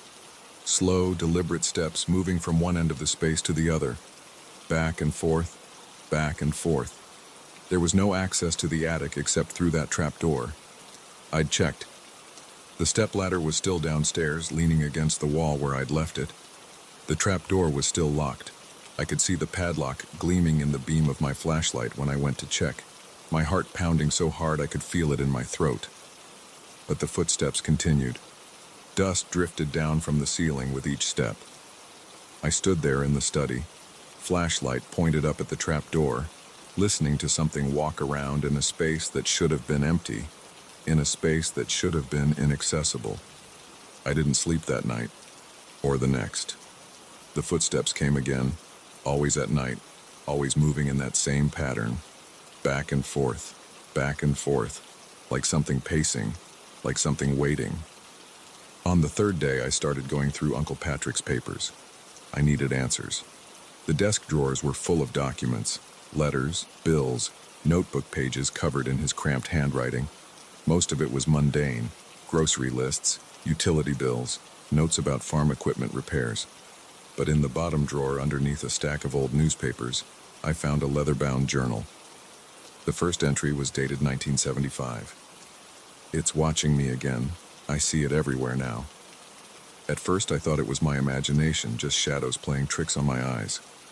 But the photographs don't lie. It's there in every single one, getting closer. I don't know what it wants. I don't know why it chose me. But it's patient. So patient. Always watching. Always waiting. Never speaking. Never moving when I'm looking directly at it. Just watching. Always watching. The entries continued for years. Patrick documented his attempts to escape whatever was following him. He traveled to Dublin, to London, even spent 6 months in America. But it followed him everywhere. Always watching, always waiting. The entries grew more desperate as time went on. The last entry was dated just 2 weeks before his death. It's in the house now. I hear it at night walking in the attic, looking for a way in. I've locked the trap door, but that won't hold it forever. Nothing will. It's so close now. When I look in mirrors, I can see it standing behind me, just over my shoulder. Always blurred, always unclear, but getting clearer every day. Soon I'll be able to see its face. I don't want to see its face. God help me. I don't want to see its face. I found Uncle Patrick's death certificate in the same drawer. Heart attack, the official cause said. They found him in his study, slumped over his desk. His face, according to the police report, showed signs of extreme terror. The footsteps are louder now. They're not just at night anymore. Sometimes I hear them in the middle of the day. That slow, deliberate pace moving back and forth above my head. Sometimes I hear scratching too, like something trying to get through the ceiling. Yesterday, I tried taking a selfie with my phone. I deleted it immediately, but not before I saw it, that blurred shape standing behind me, just over my shoulder. When I look in mirrors now, I think I can see movement at the edge of my vision, like something ducking out of sight just as I turn my head. The photos are still in the chest in the attic. Sometimes I think about going up there to look at them again, to study them more carefully. Maybe I missed something. Maybe there's a clue about what this thing is, what it wants. But I can't make myself open that trap door again. Not now. Not when I know something is up there, walking around in a space that should be empty, getting closer every day. I'm writing this down because I need someone to know what happened. I'm leaving tomorrow, going to sell the house, get as far away from here as I can. Maybe it won't follow me like it followed Patrick. Maybe I'll be luckier than he was. But last night, as I was packing my bags, I caught a glimpse of my reflection in the bedroom window. For just a second, I saw it clearly. The figure standing behind me was no longer blurred. I could see every detail of its face. It was smiling. I'm in my car now, heading south toward Dublin. But every time I check my rearview mirror, I see something in the back seat. Just a shadow. Just a blur. For now. I understand now why Uncle Patrick left me the house. He wasn't giving me an inheritance. He was passing it on to someone else. The footsteps never really stopped. They just moved with me.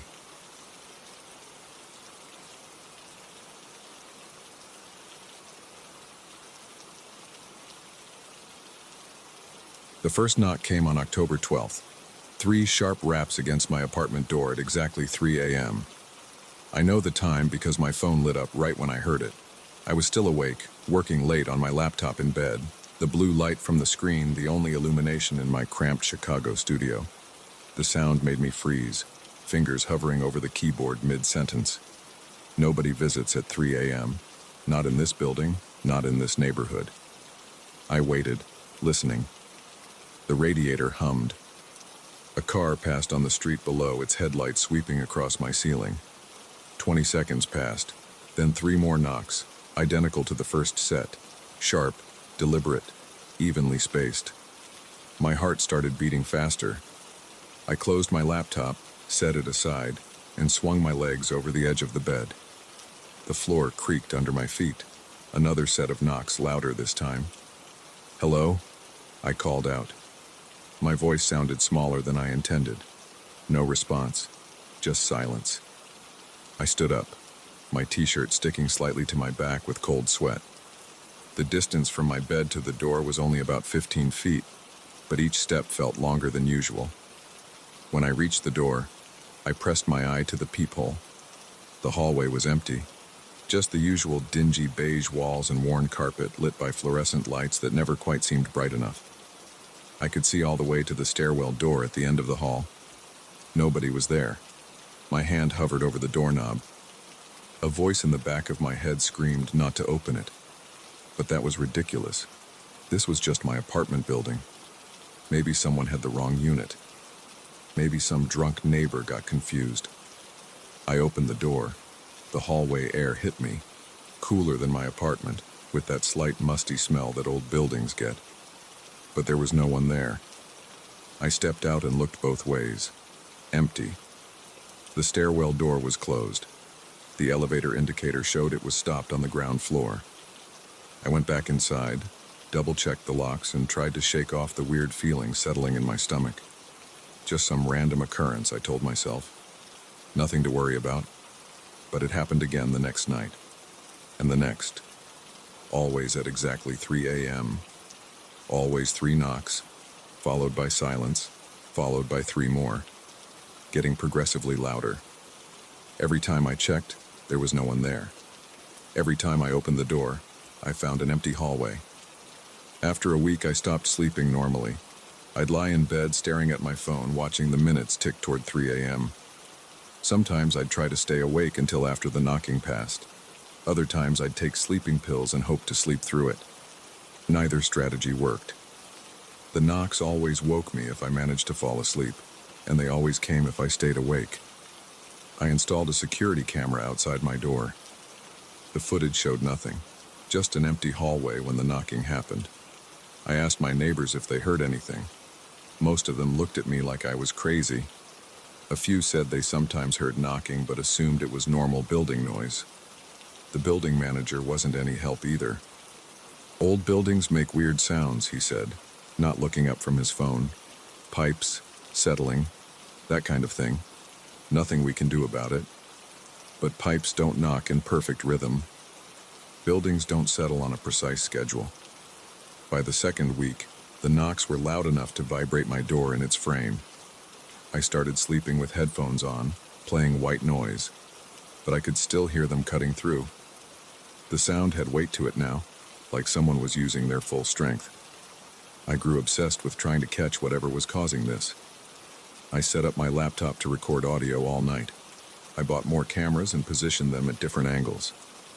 I even sprinkled talcum powder in front of my door one night, hoping to catch footprints. Nothing. The knocks appeared on the audio recordings clear as day, but the cameras showed empty space. The powder remained undisturbed. During the day, I searched online for similar experiences. Most results were obviously fake ghost stories or people complaining about noisy neighbors. Nothing matched what was happening to me. Then I found a post on an old forum about my building. Someone complaining about renovation noise back in 2012 mentioned that the building used to have a different layout. There had been a storage area in the basement that was converted into maintenance space. I hadn't been down to the basement since moving in 6 months ago. The door was always locked and tenants weren't supposed to go down there.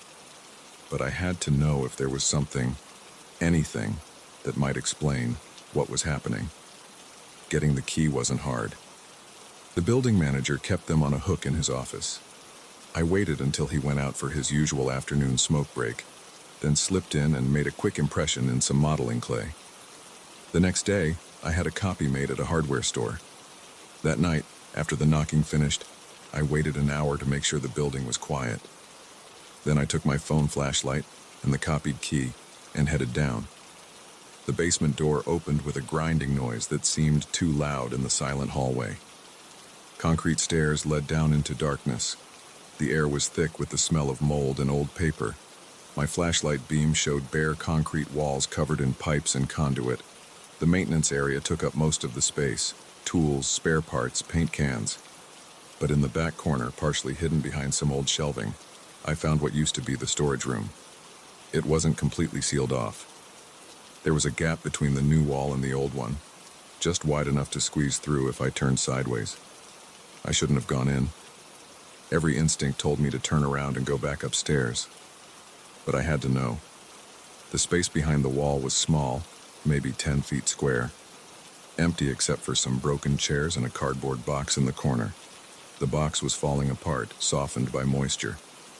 Inside, I found old papers, mostly maintenance records and utility bills from the 1990s. And at the bottom, a small leather-bound book. The cover was cracked and peeling, but I could still make out the year stamped on it, 1978. It was a diary. I took it back upstairs to my apartment and started reading. The entries began normally enough. Daily observations about work, weather, complaints about neighbors. The handwriting was neat, precise. But about halfway through, things changed. The first mention of knocking appeared in an entry from March. Heard strange knocking at night. Thought it was pipes at first, but it seems too regular. Always 3 knocks, always at 3 a.m. Called maintenance, but they found nothing wrong. The entries grew more frequent after that, more desperate. The handwriting became messier. The ink sometimes smeared like the writer's hands had been shaking. Knocking getting louder. Can't sleep. Nobody believes me. Tried sleeping somewhere else, but I can hear it even from the street. Following me? Installed new locks. Doesn't matter. Still comes. The final entry was dated April 15th, 1978. Just 3 words. Finally opened door. The rest of the pages were blank. I searched online for any news reports from that time period. Missing persons, unusual deaths, anything connected to this building. Found nothing. The building's ownership had changed hands several times since then. Whatever happened to the diary's owner, it hadn't made the papers. That night, the knocks came again, louder than ever. The door shook in its frame hard enough to rattle the chain lock. My hands were trembling as I pressed my eye to the peephole. Empty hallway. Of course. But something was different this time. The fluorescent lights flickered, dimmed, and in that moment of half-darkness, I saw something. A shape. A suggestion of movement. Like a shadow falling across the lens. 3 more knocks. The door vibrated against my face. I stepped back. My heart was pounding so hard I could feel it in my throat. Sweat ran down my back. The air felt thick, heavy with something more than just humidity. Another set of knocks. The door frame cracked. I ran, grabbed my phone and keys, heading for the window and the fire escape. But my hands were shaking too badly to unlock it. The window frame had swollen with summer heat and stuck in its track. The knocking stopped. In the sudden silence, I heard something new. A sound like breathing, but wrong somehow. Too wet, too heavy. It came from right outside my door. The handle turned. I hadn't unlocked it. I know I hadn't unlocked it. But it turned anyway. The door opened. I saw it. I wish I hadn't, but I saw it. The shape that filled my doorway wasn't human. Wasn't anything that had ever been human. It was darkness given form, but wrong in ways my mind couldn't process. Angles that shouldn't exist. Depths that hurt to look at. It reached for me with something that wasn't quite a hand. I screamed, threw myself at the window. The frame gave way with a crack of splintering wood.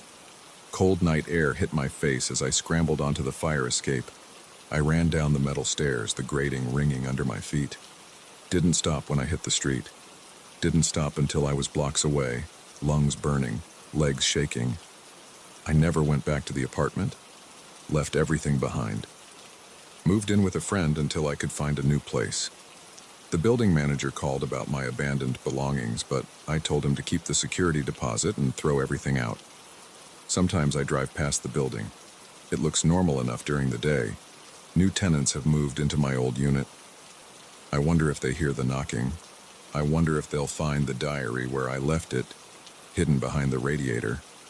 I wonder if they'll open the door. I've moved 3 times since then. Changed jobs. Changed my phone number. But every night as 3 a.m. approaches, I lie awake, listening, waiting for 3 knocks.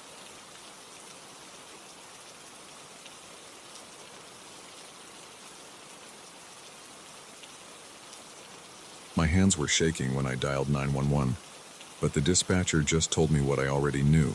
They couldn't do anything about footsteps that I couldn't prove were real.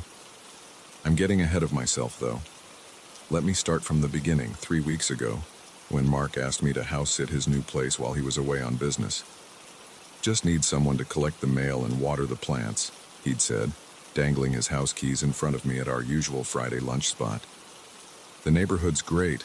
Oakwood Heights, that new development off Route 16. You can use my home theater setup, raid my fridge, whatever you want.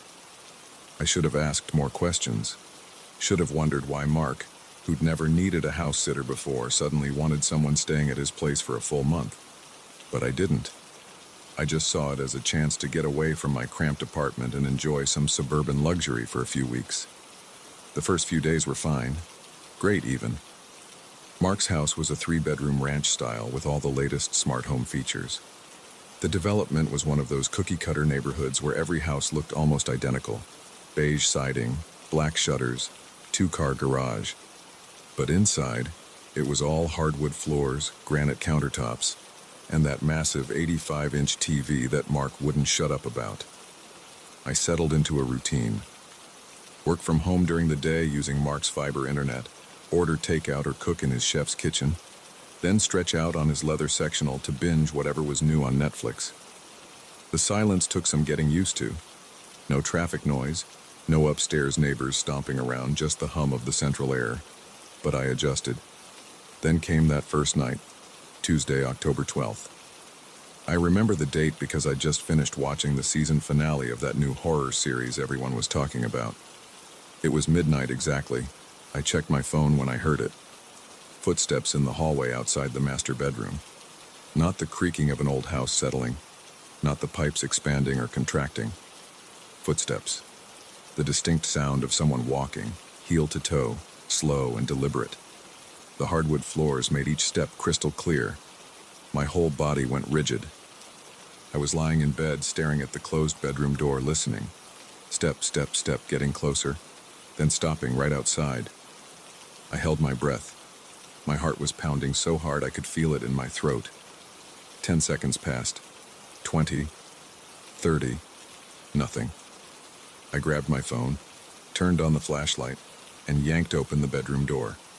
The hallway was empty. I checked every room, every closet, turned on all the lights.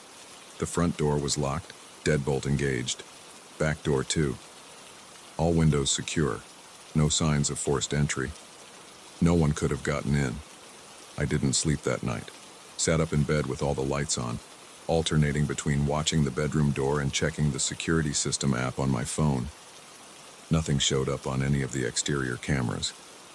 The next morning I was making coffee when I heard someone moving their trash bins back from the curb. I went outside, desperate to see another human being in daylight. That's when I met Jim, Mark's next-door neighbor. "You must be Mark's friend," he said, wheeling his bin up his driveway. "How are you liking the place?" "It's nice," I said, trying to sound casual. "Pretty quiet neighborhood." Jim's expression changed slightly. "Mostly quiet, yeah." He hesitated. "Look, I don't want to freak you out or anything, but has Mark mentioned anything about why the previous owners moved out?" My stomach dropped. "No, what happened?" They didn't stay long. Nice couple, the Hendersons. Moved in when the development first opened last year, but they started complaining about noises at night. Footsteps, they said. The husband would spend hours checking the house, but never found anything. They lasted 3 months before putting it back on the market. And the owners before them? Jim shook his head. Hendersons were the first, but the construction crew had some weird stories too. Probably just trying to spook each other, though, you know how it goes. I wanted to tell him about what I'd heard, but I stopped myself. It sounded crazy in the light of day. Instead, I just nodded and went back inside. That night, I prepared.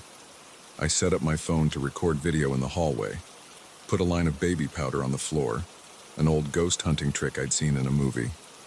Stupid, maybe, but I needed to know if I was losing my mind. The footsteps came at exactly midnight again. Same pattern, slow, deliberate steps coming down the hallway. I forced myself to lie still even though every muscle in my body screamed to run. The steps stopped outside my door again. This time, I counted to 60 before checking. The hallway was empty. The baby powder was undisturbed. My phone had recorded nothing but an empty corridor, but I knew what I'd heard. This pattern repeated for the next 5 nights, always at midnight, always the same footsteps, always nothing to show for it when I checked. I started sleeping during the day and staying awake all night, camping out in different rooms, trying to catch whatever or whoever was doing this. On the 6th night, things changed. I was in the living room, pretending to watch TV, but really just waiting for midnight. The footsteps started, but this time they came from the kitchen. I turned off the TV. In the sudden silence, the steps were louder than ever.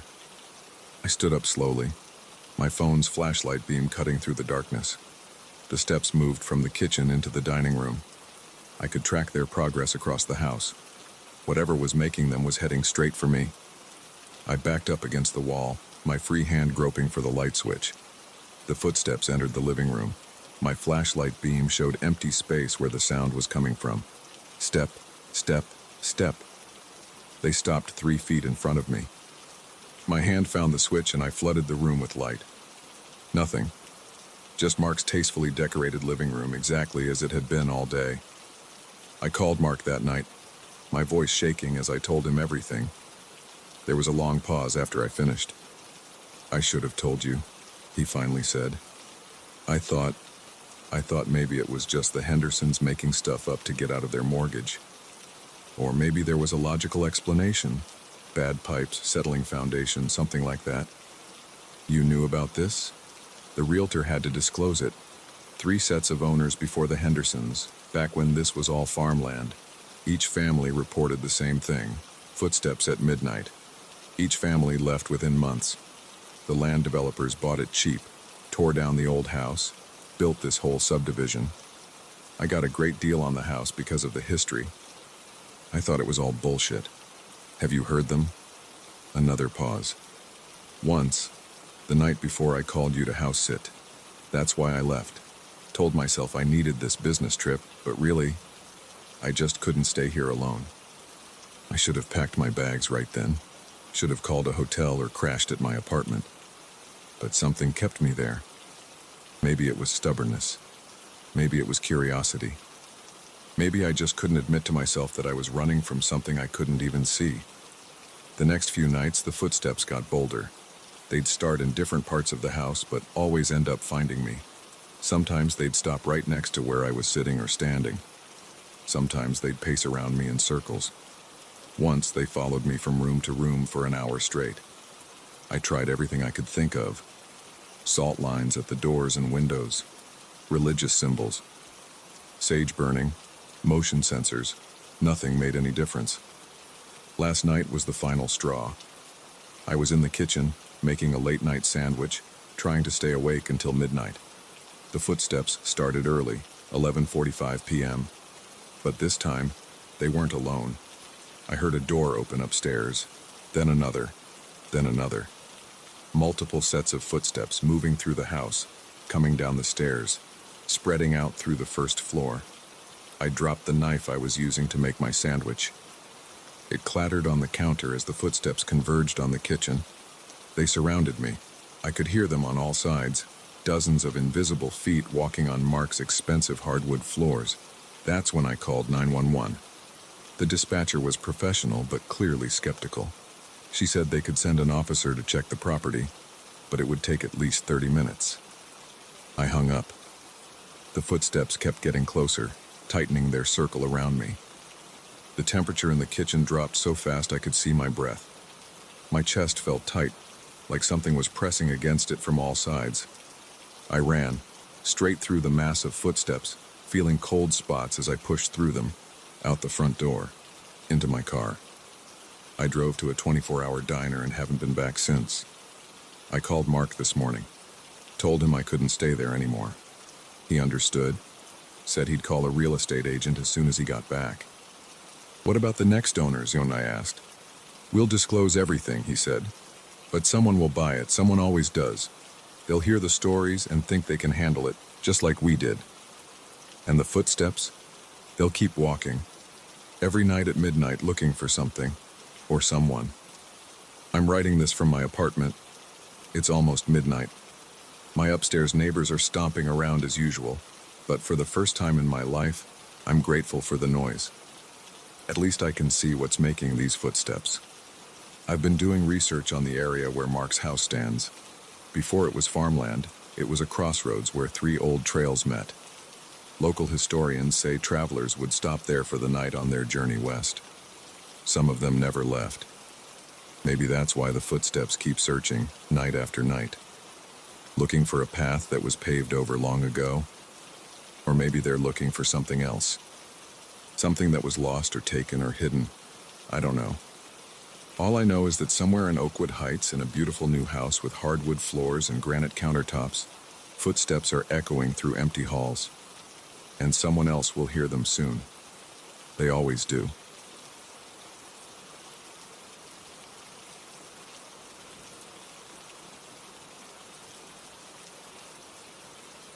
I shouldn't have stopped at that gas station. It was 2:47 a.m., and I'd been driving for almost 9 hours straight from Chicago to Denver. My bladder was about to burst, and the fuel gauge hovered just above empty. The next exit sign promised a gas station in 2 miles, so I took it. Big mistake. The place stood alone off the highway somewhere in western Nebraska. One dim light buzzed above the pumps, and another flickered weakly over the entrance to the small convenience store. No other cars in sight, no houses or buildings nearby, just endless dark fields stretching out in every direction. I pulled up to pump number 3, closest to the store entrance. The metal handle felt ice cold in my hand as I started filling the tank. Wind whipped across the empty lot, carrying the smell of fertilizer from the surrounding farmland. A plastic bag tumbled past like a ghost. The door chimed as I walked in. Nobody behind the counter. Just shelves of snacks and drinks under harsh fluorescent lights that made everything look sickly and artificial. Hello? My voice came out hoarse from hours of not talking. No answer. A sign on the wall pointed to restrooms around the corner. The men's room door creaked when I pushed it open. The smell hit me first, that sharp mix of industrial cleaner and stale urine that all gas station bathrooms have. One of the overhead lights was out, leaving half the room in shadow. I went to the urinal and did my business, trying to ignore how exposed my back felt to the empty room. The walls were covered in graffiti, phone numbers, curse words, crude drawings. Someone had written, "They watch," in thick black marker above the mirror. That's when the feeling started, like fingers brushing the back of my neck, like eyes burning into my skull. I told myself it was just being alone in a strange place at night playing tricks on my mind. But my hands started to shake as I zipped up. I walked to the sink, keeping my eyes down. The faucet squeaked as I turned it on. Cold water splashed over my fingers. I reached for the soap dispenser, and that's when I made the mistake of looking up at the mirror. There was someone standing behind me. A dark figure, maybe 7 feet tall, impossibly thin. No features I could make out, just a black shape where a person shouldn't be. My heart stopped. I spun around so fast I slipped on the wet floor, catching myself on the edge of the sink. Nothing there. Just the empty bathroom stalls, their doors hanging open. I turned back to the mirror, only my own pale face staring back now, eyes wide with fear. But I knew what I'd seen. It had been there for just a fraction of a second, but it had been real. My legs felt weak as I backed toward the door, not wanting to turn my back to the room. The fluorescent lights buzzed. Water dripped from the faucet I'd left running.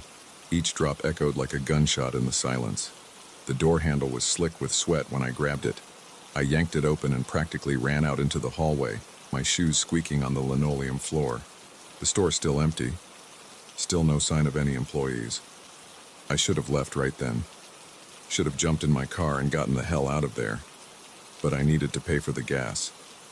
The last thing I wanted was some cop pulling me over for theft, forcing me to come back to this place. "Hello?" I called out again, louder this time. "I need to pay for gas."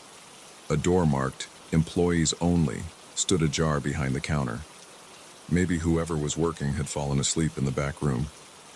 I walked around the counter, my footsteps seeming impossibly loud in the quiet store. "Anyone here? Hello?" The back room was dark. I felt along the wall for a light switch but found nothing. The beam from my phone's flashlight caught stacks of cardboard boxes, a small desk with a computer monitor, an empty chair. Something moved in my peripheral vision. I swung the light toward it, but there was nothing there. Just more boxes and shadows. My phone screen showed no signal. Of course. Back at the counter, I found a bell and rang it. The sharp ding made me jump. It faded away into silence. That's when I noticed the security monitor mounted on the wall behind the register. Black and white footage from cameras around the store cycled across the screen. Empty aisles. Empty parking lot. Empty. I froze. The bathroom camera showed a figure standing in front of the mirror. Tall, unnaturally thin, standing completely still. But that wasn't what made my blood run cold.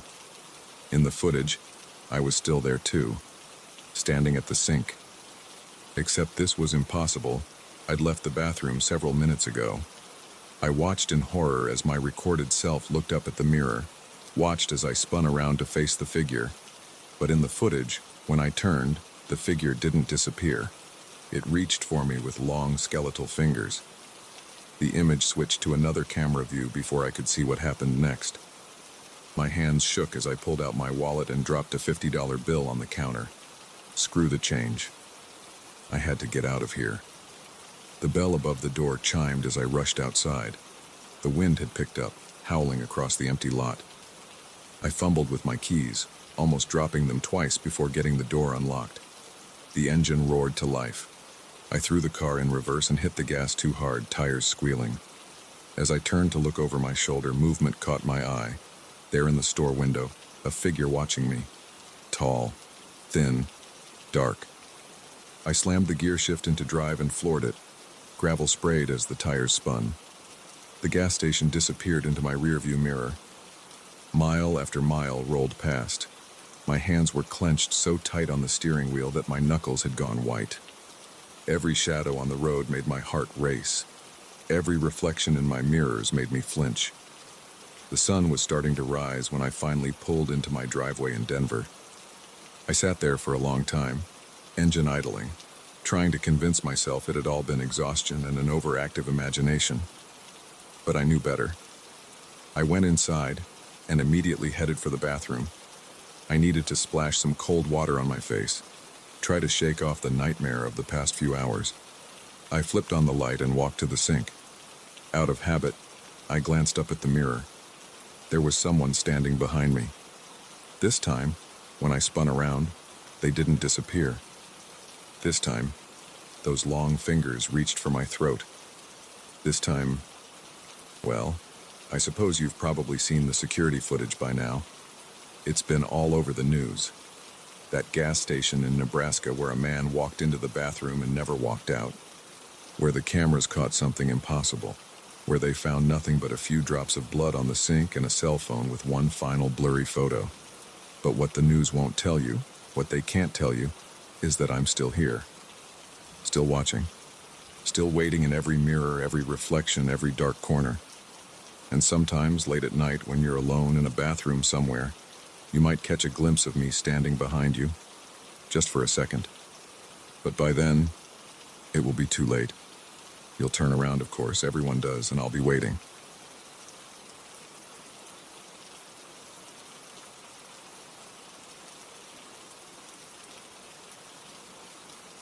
A dark figure sat in my driver's seat. That's what stopped me dead in my tracks, 20 feet from my Honda Civic in the empty mall parking lot at 11:47 p.m. The overhead lights cast enough yellow glow to see someone was definitely there, head visible above the headrest, shoulders hunched forward. My keys dug into my palm as I stood frozen, heart hammering against my ribs. I blinked hard, and when my eyes opened again, the car was empty. I didn't move for what felt like minutes, just staring at my car while sweat trickled down my back, despite the October chill. The parking lot stretched out around me, totally deserted except for a few scattered vehicles far on the other side near the 24-hour gym. The night was dead quiet, no traffic sounds from the nearby highway, no music from the closed stores, not even crickets. Just the buzz of the parking lot lights and my own breathing, which had gotten fast and shallow. My first coherent thought was that I needed to call the police. My hands shook as I pulled out my phone, but I hesitated with my finger over the emergency call button. What would I even say? I thought I saw someone in my car, but they vanished when I blinked. They'd think I was drunk or high. I took a few careful steps closer, scanning the area around my car. Nothing moved. No one was crouched behind it or hiding nearby. The windows were all intact. I hit the unlock button on my key fob, and the car's lights flashed normally. The alarm hadn't been triggered. "Hello?" I called out, my voice sounding thin and uncertain in the empty lot. No response. I edged closer, circling the car slowly. The interior looked completely normal through the windows. No sign of forced entry, no scratches around the door handles or windows. My laptop bag was still sitting on the back seat where I'd left it. Nothing seemed disturbed at all. I had to be seeing things. Too many late nights at work, too much coffee, too much stress about the upcoming project deadline. My mind was playing tricks on me. That had to be it. Still, my hand trembled as I reached for the driver's door handle. I hesitated, then yanked it open quickly, stepping back as I did. The dome light came on, showing an empty interior. I leaned in cautiously, checking the back seat, then the footwells. Nothing. The car smelled different, though. Under the normal leather and coffee scent was something else, musty and organic like wet soil or rotting leaves. I wrinkled my nose, wondering if I'd tracked something in earlier. My skin crawled as I slid into the driver's seat. It felt cold, much colder than it should have been.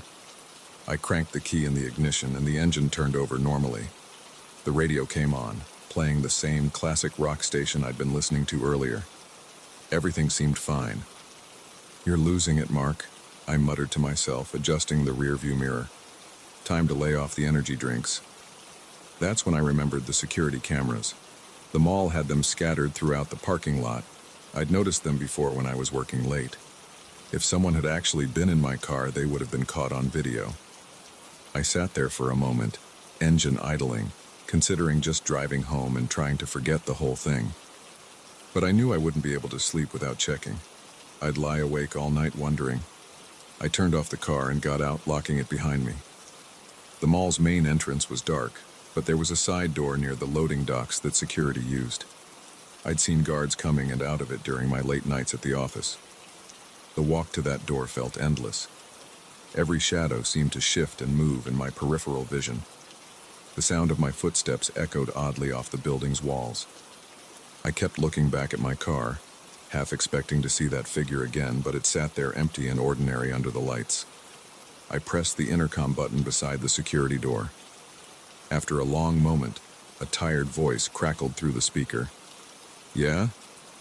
Hi, sorry to bother you so late. I work in the office tower, and I think someone might have tried to break into my car. Could I review the security footage?" Another pause. "ID badge?"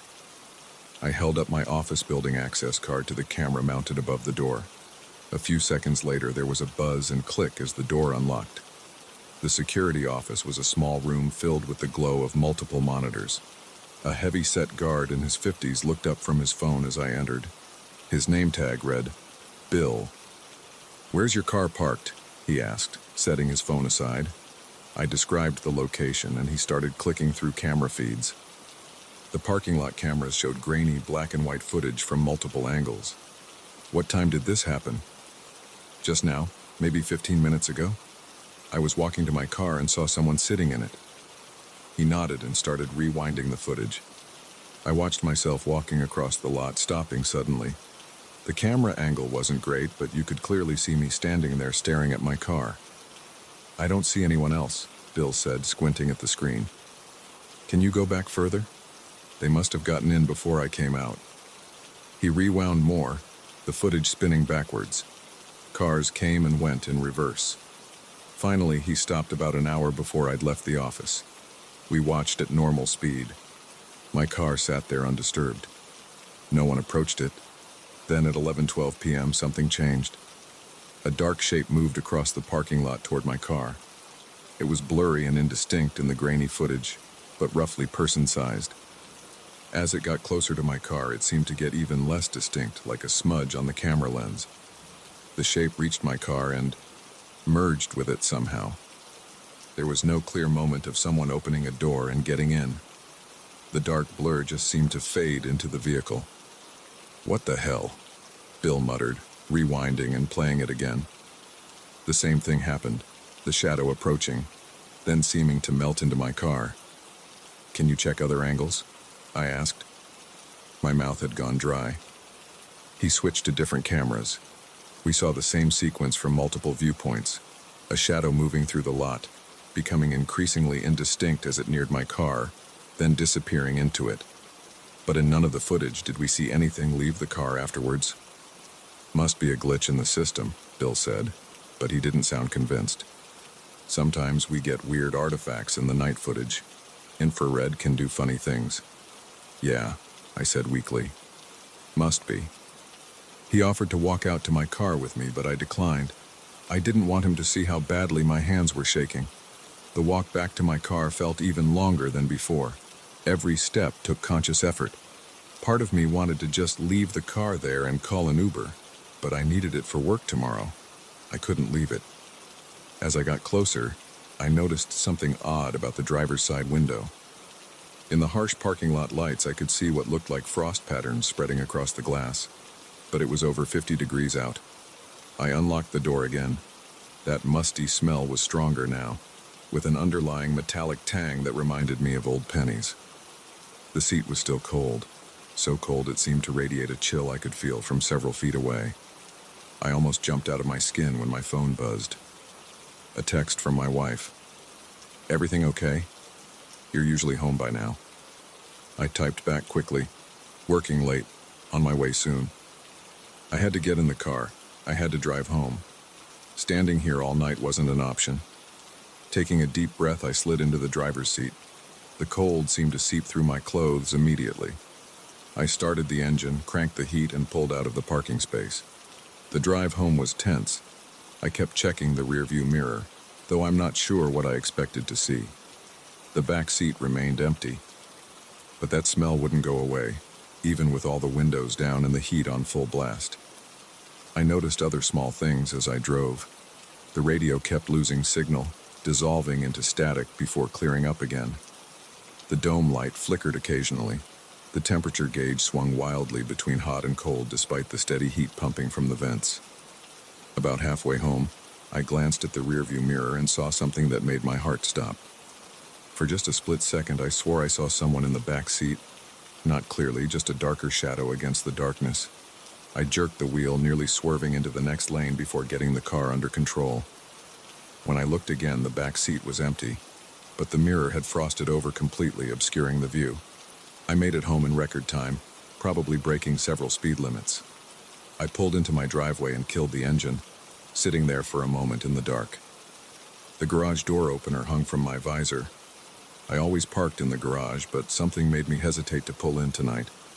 Some instinct told me I didn't want this car enclosed in a small space with my house. My wife was asleep when I went inside. I told her I had a headache and went straight to bed, but I didn't sleep. I lay there for hours, listening to the house settle and trying not to think about what I'd seen in the parking lot. The next morning, I called in sick to work. As soon as my wife left for her office, I went out to check the car in the daylight. Everything looked normal at first glance, but when I opened the door, that smell was still there, stronger now with definite notes of decay under the musty earth scent. The driver's seat was still cold to the touch even though the car had been sitting in the sun for hours. The frost patterns remained on all the windows, despite the warm morning. When I tried to scrape them off, I realized they were on the inside of the glass. I drove to the nearest dealership and traded in the Civic that morning. Lost money on the deal, but I didn't care. I just wanted it gone. That should have been the end of it. New car, problem solved. But over the next few weeks, I noticed things. Small things at first. The security cameras at work started malfunctioning whenever I walked past them. The footage would glitch and distort, showing that same dark smudge trailing behind me. Electronics acted strange around me. My phone battery drained incredibly fast. Lights flickered when I entered rooms. The TV would sometimes switch to static when I sat down to watch it. My new car started having issues too. The same cold spots, the same smell creeping in, frost patterns appearing on the inside of the windows. And sometimes, just at the edge of my vision, I catch glimpses of a shadow. It's always gone when I turn to look directly at it. But I know it's there, following me, waiting. The other night I was working late again.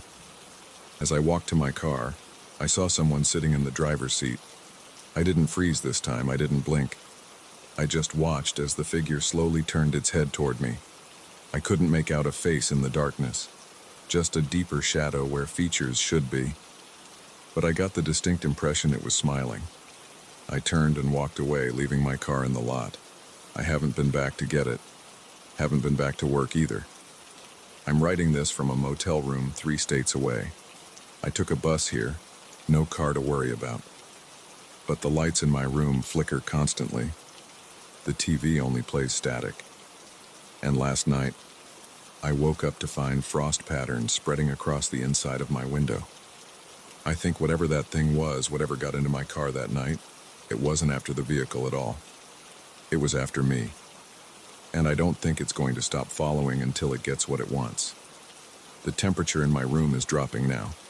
That familiar, musty smell is seeping in under the door. The shadows in the corners seem darker, deeper than they should be. I'm going to post this and then try to run again.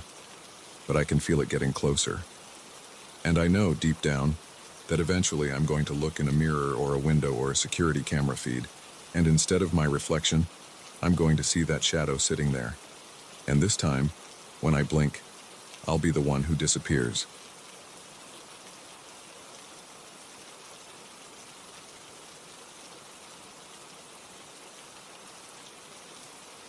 I first saw it 3 days after moving into my new apartment on 23rd Street, a dark shape in the window directly across from mine, just standing there staring.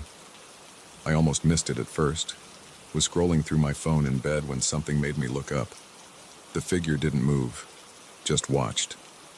I blinked hard and it was gone. The next night it was back. I've lived in cities my whole life. New York, Chicago, now Seattle. I know the unspoken rules. You don't make eye contact on the subway, you pretend not to hear your neighbors fighting through the walls, and you definitely don't stare into other people's windows. But this figure, it just stood there. Every single night. Always in the same spot. Always perfectly still.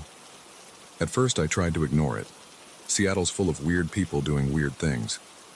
But after a week of this, I started keeping track.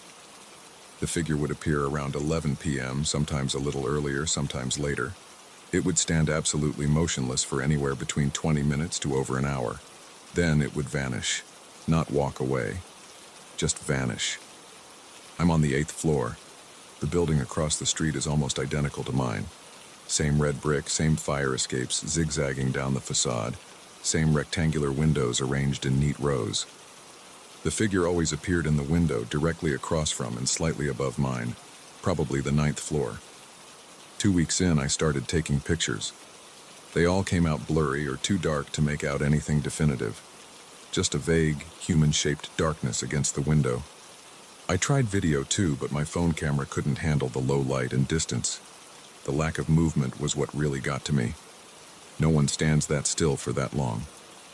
No shifting weight from foot to foot, no checking a phone, no scratching an itch. Just perfect stillness like a statue. I bought binoculars, not to be creepy. I told myself it was for self-defense. I needed to know what I was dealing with. The first night I tried to use them, my hands shook so bad I could barely hold them steady. When I finally got them focused, I almost dropped them. The figure was completely black. Not like a person wearing dark clothes, like a hole cut out of reality in the shape of a person. No features, no clothes, no texture, just absolute darkness in human form. I started closing my blinds at night, but I could feel it out there, watching.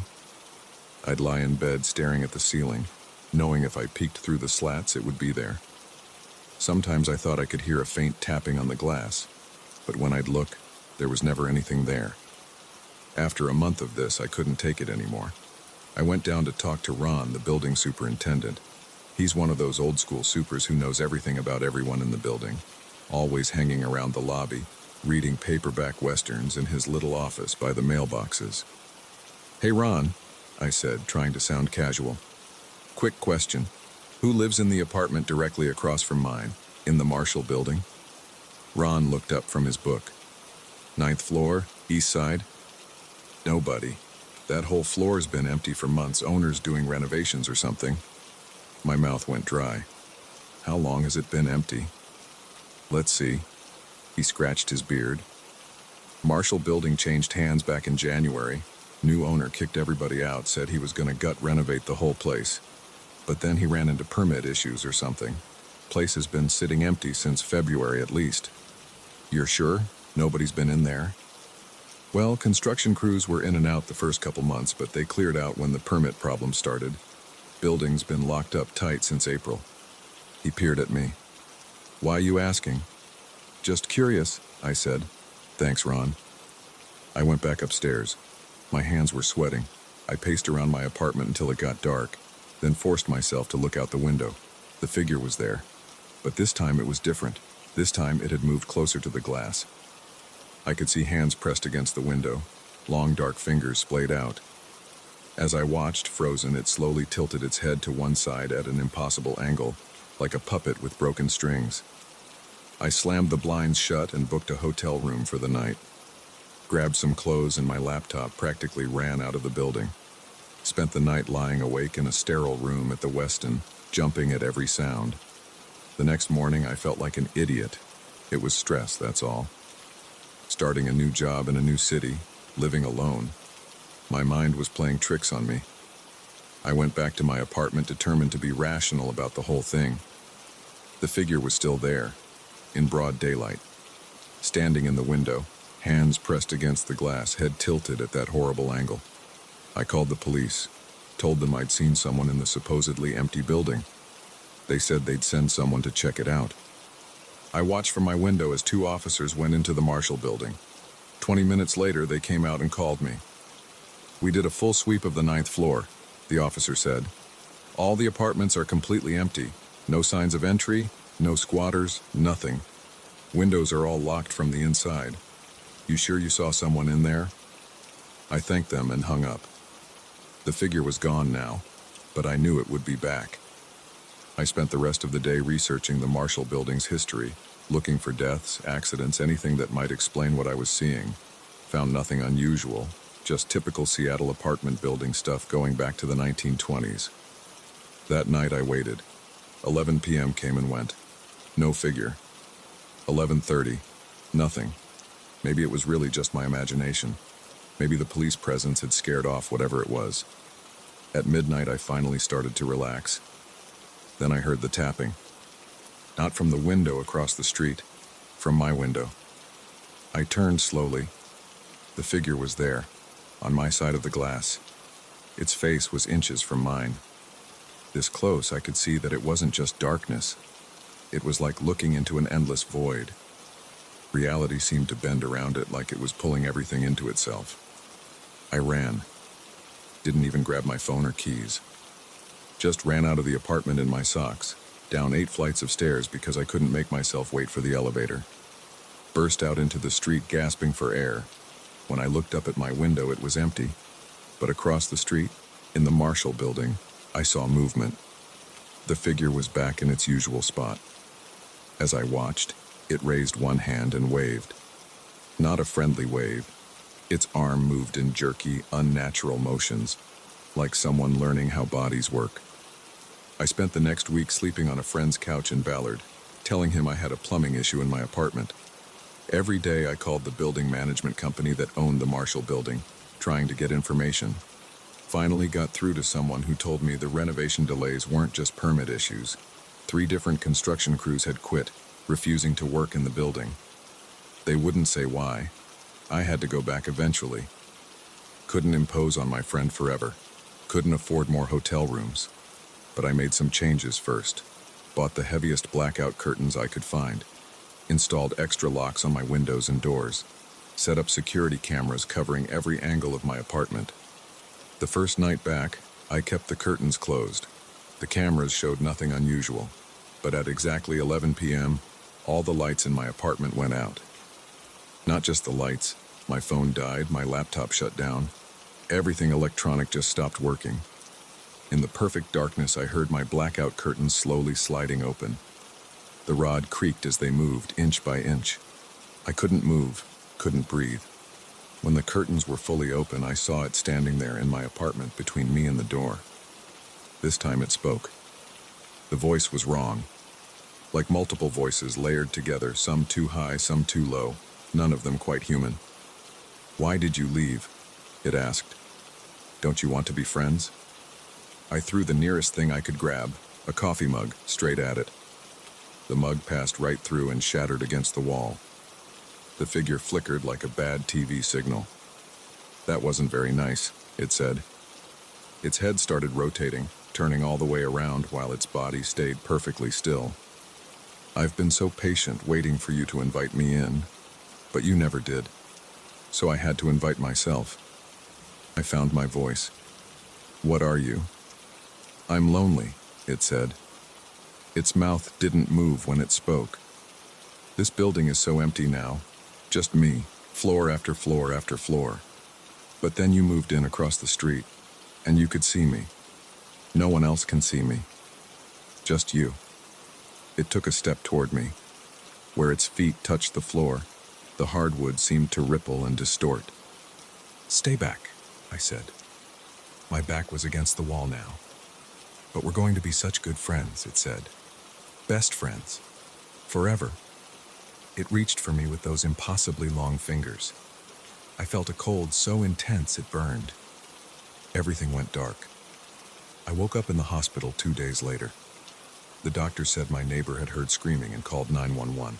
They found me unconscious in my apartment, severely hypothermic despite the warm spring weather. No sign of an intruder, nothing stolen, all doors and windows locked from the inside. I checked out of the hospital against medical advice as soon as I could walk, went straight to my apartment, packed everything I could fit in my car, and drove south. Didn't stop until I hit Portland. I'm in a new apartment now on the ground floor. No tall buildings nearby, no windows facing other windows. I keep the blinds closed at all times. But sometimes, late at night, I hear tapping on the glass. And when I force myself to look, I see a familiar dark shape reflected in the window, standing behind me. Its head tilted at an impossible angle. It followed me here. And I know now it will follow me anywhere. Because it was right about one thing. I'm the only one who can see it. And it's so very, very lonely.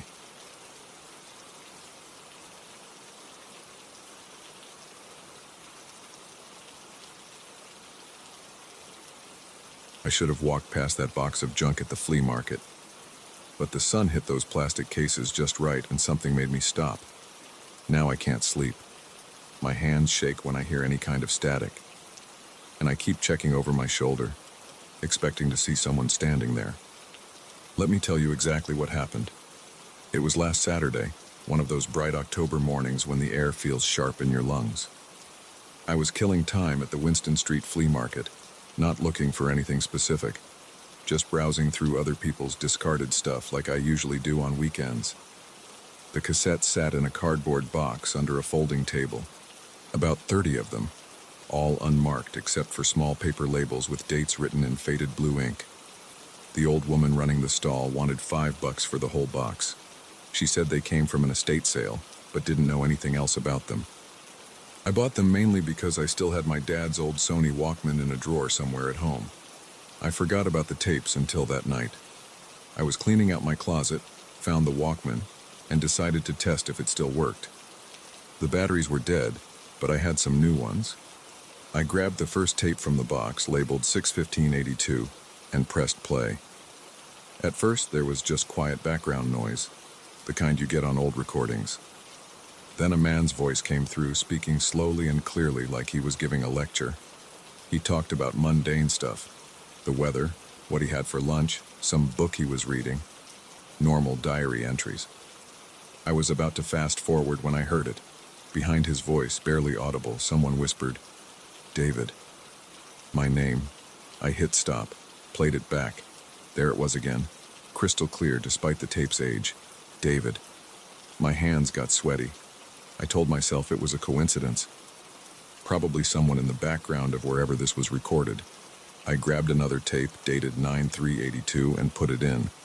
This time it was a woman's voice reading what sounded like poetry, and there it was again, a different whisper, but definitely my name. David. David. I went through 5 more tapes that night. Each one had different main recordings. People talking about their days, reading books, having conversations. And in every single one, voices whispered my name in the background. Sometimes once, sometimes multiple times. Some whispers sounded angry, others pleading. One laughed while saying it. I couldn't sleep. I lay in bed trying to figure out how this was possible. These tapes were recorded in 1982. I was born in 1990. How could they know my name? Sunday morning, I drove back to the flea market. The old woman's stall was empty. When I asked around, nobody knew who I was talking about. One vendor said he'd never seen anyone set up in that spot, even though I'd bought the tapes there just yesterday. Back home, I started documenting everything. I played each tape through headphones, noting the timestamps of every whisper. Some patterns emerged. The whispers never interrupted the main speaker. They always came during natural pauses or background noise. They grew more frequent in later dated tapes. The first one had 2 whispers. The last one I checked had 12. The voices were all different, but they all knew how to pronounce my name exactly right. David, not David like some people say it. Some whispers added words. David, listen. David, help. David, it's time. I called my parents that afternoon, casually asked if they'd ever been to the Winston Street flea market before I was born, or if they knew anyone who made tape recordings back then. They hadn't. I tried researching the dates written on the tapes. Nothing significant happened on any of them. No major events, no disasters, nothing that connected them. That night I decided to play the latest dated tape, 12/24/82. The main recording was a family Christmas Eve dinner. I could hear dishes clinking, people laughing, Christmas music in the background. The whispers started normally. David, David. Then at exactly 42 minutes in, all the background noise stopped. The family's voices cut out mid-sentence. In the complete silence, a chorus of whispers spoke together. David, we've been waiting for you. The tape kept playing, just silence and occasional static. I was about to stop it when I heard new voices, not whispers this time. Clear, normal voices having a conversation. Is he listening yet? Yes, he has the tapes. All of them? Not the last one. Not yet. Good. He's not ready. When? Soon. He'll know when. Then they started describing me, my apartment, what I was wearing right that moment, the half-empty coffee cup on my desk, the worn spot on my bedroom carpet, things they couldn't possibly know. I ripped the headphones off. My hands shook so bad I dropped the Walkman. It hit the floor and the battery compartment popped open. I haven't played any more tapes. They're sitting in that box in my closet right now. I can't bring myself to throw them away, but I'm scared to listen to the rest, especially the last one, dated 12/31/82. It's different from the others. The case is black instead of clear. The label is typed instead of handwritten. And it's the only one that's warm to the touch, like it's been sitting in the sun, even though it's been in my dark closet for days. Sometimes at night I swear I can hear whispers coming from that box. My name over and over, and other words I can't quite make out. Yesterday, I came home from work and found my Walkman on my bed. The black tape was inside it. I know I left both in the closet.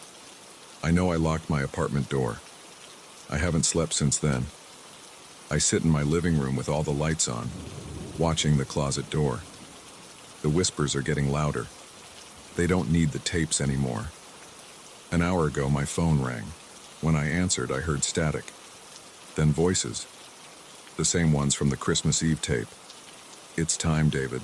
Play the last one. I'm writing this down because I need someone to know what happened.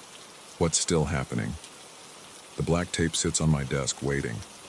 The whispers say they've been waiting for 40 years. They say I'm the only one who can hear them. They say they need my help. They say they're hungry. My hands are shaking as I type this.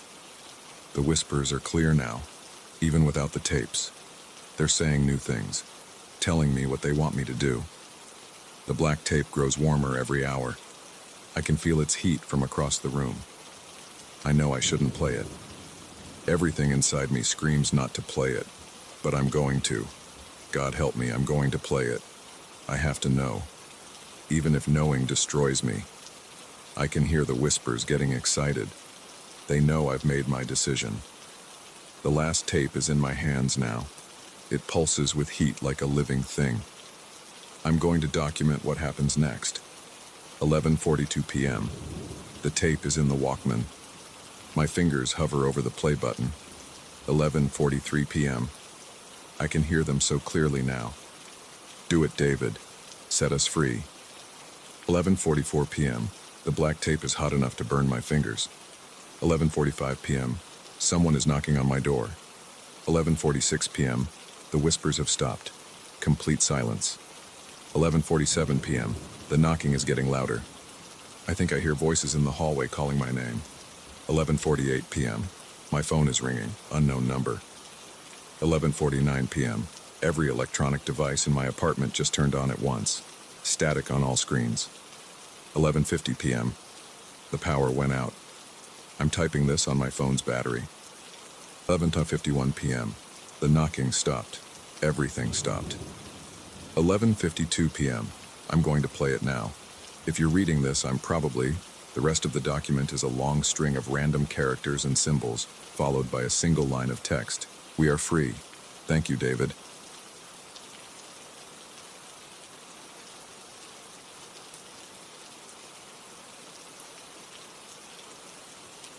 I couldn't sleep again last night. The footsteps started at 3 a.m. like clockwork, back and forth across the ceiling of my bedroom, heavy boots on old wooden floors.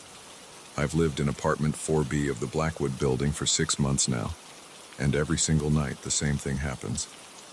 At first I thought nothing of it, just another neighbor with odd hours.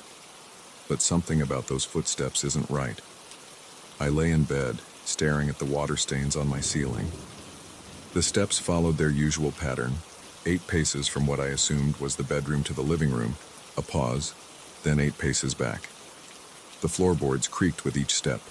The rhythm never changed, never stopped, never varied. My phone showed 4:13 a.m. when I finally snapped. I threw off my covers, pulled on a t-shirt, and stormed into the hallway. The building was dead quiet except for those damn footsteps above. The flickering fluorescent lights cast sharp shadows on the peeling wallpaper. I counted the steps to the stairwell. 23. My bare feet stuck slightly to the linoleum with each step. The 5th floor hallway was darker. Half the bulbs had burned out, and no one had bothered to replace them. The footsteps sounded louder here, coming from apartment 5B, directly above mine. I pounded on the door. The sound echoed through the empty corridor. No answer. The footsteps continued. I knocked again, harder this time. My knuckles hurt from hitting the solid wood. Still nothing. The steps kept going like the person inside couldn't hear me, or was ignoring me completely. "Hey," I shouted. "It's 4 a.m. Some of us are trying to sleep." The footsteps didn't miss a beat. 8 steps forward. Pause. 8 steps back. A door opened behind me. Mr. Garcia, the building superintendent, stood there in striped pajamas, holding a ring of keys. His gray hair stuck up on one side. "Mr. Thompson, what are you doing up here at this hour?" "Someone in 5B has been pacing for hours. Every night the same thing. I can't take it anymore." Mr. Garcia's forehead wrinkled. 5B? That's not possible. "What do you mean? I can hear them right now." I gestured at the door. The footsteps continued their relentless pattern. 5B has been empty for 3 years. No one's lived there since the Martinez family moved out. I stared at him. The footsteps echoed through the hallway. "But I hear... Here." He flipped through his keys and unlocked the door. The hinges creaked as it swung open. The apartment was completely empty. Dust covered the hardwood floors. No furniture, no people, just bare walls and cobwebs in the corners. But the footsteps kept going, clear as day, right in front of us. Mr. Garcia's face went pale. Without a word, he slammed the door shut and locked it. "The Martinez family," he said, his voice shaking slightly. "They left in the middle of the night. No notice, just disappeared. Left all their furniture behind. We had to clear it out ourselves." "Why did they leave?" He shook his head. "They said they saw things, heard things. The mother was hysterical. Said something was wrong with the place. I thought they were trying to break their lease." He glanced at the door. Maybe they weren't crazy after all. I went back to my apartment, but I couldn't sleep. I opened my laptop and started searching. The Blackwood building had been built in 1928. Nothing remarkable in its history, just a typical pre-war apartment building in a quiet neighborhood. But then I found an article from 1956 about a murder on the 5th floor. A man had killed his wife in 5B, then hanged himself in the bedroom. The article mentioned that neighbors had complained about noise, the sound of fighting, and later of footsteps pacing back and forth all night. The footsteps continued above me. 8 steps forward. Pause. 8 steps back. I called in sick to work the next day and went to the public library. The librarian helped me find more articles about the Blackwood building. In 1957, the first family to move into 5B after the murder left within a month. They claimed to hear footsteps at night. In 1962, another family moved out suddenly. 1975, same thing. 1988, 1994, 2003, 2021. The pattern repeated. Different families, different decades, same complaints. Always the footsteps, always at night. Some residents reported other things too. Cold spots in the bedroom, objects moving on their own, the sound of crying late at night. One woman in 1994 said she saw a man standing in her bedroom doorway, but when she turned on the light, no one was there. The Martinez family had lived there the longest, 8 months. According to an interview in a local paper, Mrs. Martinez said she started seeing the man too. He would stand in corners, watching them. Their daughter refused to sleep in her room. Their son said someone kept sitting on his bed at night. Mr. Martinez claimed he heard whispers when he was alone in the apartment. That night, the footsteps started at 3 a.m. again. I lay in bed listening. They seemed different now that I knew the history. Each step felt deliberate, angry. I imagined a man pacing, consumed by rage and guilt, repeating his last actions forever. I didn't sleep at all. When morning came, I called my landlord and gave my notice. He didn't seem surprised. Said he'd return my security deposit in full if I moved out by the end of the week. I started packing that day. As I was boxing up my books, something caught my eye. A dark shape in my bedroom doorway. I turned, but nothing was there. Just a shadow, I told myself. But the room felt colder. That night, the footsteps changed their pattern. Instead of staying in the living room area, they moved toward the bedroom, toward where the man had killed his wife. I pulled my blanket tighter around me. The steps got closer to the spot directly above my bed. Then they stopped. I held my breath, listening. The silence felt heavy, expectant. Then I heard it, the sound of floorboards creaking like someone was slowly turning in place. I had the terrible feeling that whatever was up there wasn't pacing anymore. It was listening, waiting. A soft thump came from the corner of my room. I jerked my head toward the sound. For a split second, I saw a dark figure standing there. Male, tall. Then it was gone. I jumped out of bed and ran to the light switch. My hands shook as I flipped it on. The corner was empty, but the air felt thick, like the atmosphere before a storm. The footsteps started again, but different this time. They moved from the spot above my bed to the corner where I'd seen the figure. 8 steps. The same 8 steps that had been driving me crazy for months. But now I understood. They weren't random pacing. They were a path. From the bedroom to the corner. The exact distance someone would walk if they were carrying something. Or someone. I spent the rest of the night in my car. The next day I did more research. The man who had killed his wife, James Sullivan, had strangled her in their bed, then carried her body to the corner of the bedroom. He left her there while he wrote a confession note. Then he hanged himself from a pipe in the ceiling. Their bodies weren't found for 3 days. I hired movers to pack up my apartment. I couldn't stand being there anymore. While they worked, I sat in my car across the street watching the building. From the outside, it looked normal, boring even. But I kept my eyes on the windows of 5B. As the sun set, I saw movement behind the dusty glass. A shadow passed back and forth. 8 steps forward, 8 steps back. Even from the street, I could see the pattern. The movers finished around 8 p.m. I did one final walkthrough of my empty apartment.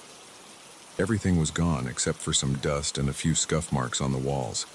I stood in the bedroom doorway looking at the corner where I'd seen the figure. The footsteps above had stopped for the first time since I moved in. As I turned to leave, the temperature dropped.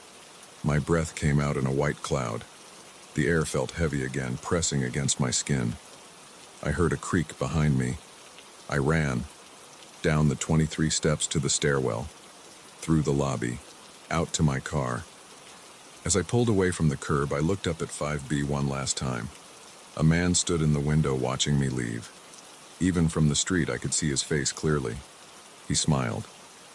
I drove to a hotel and checked in for the night.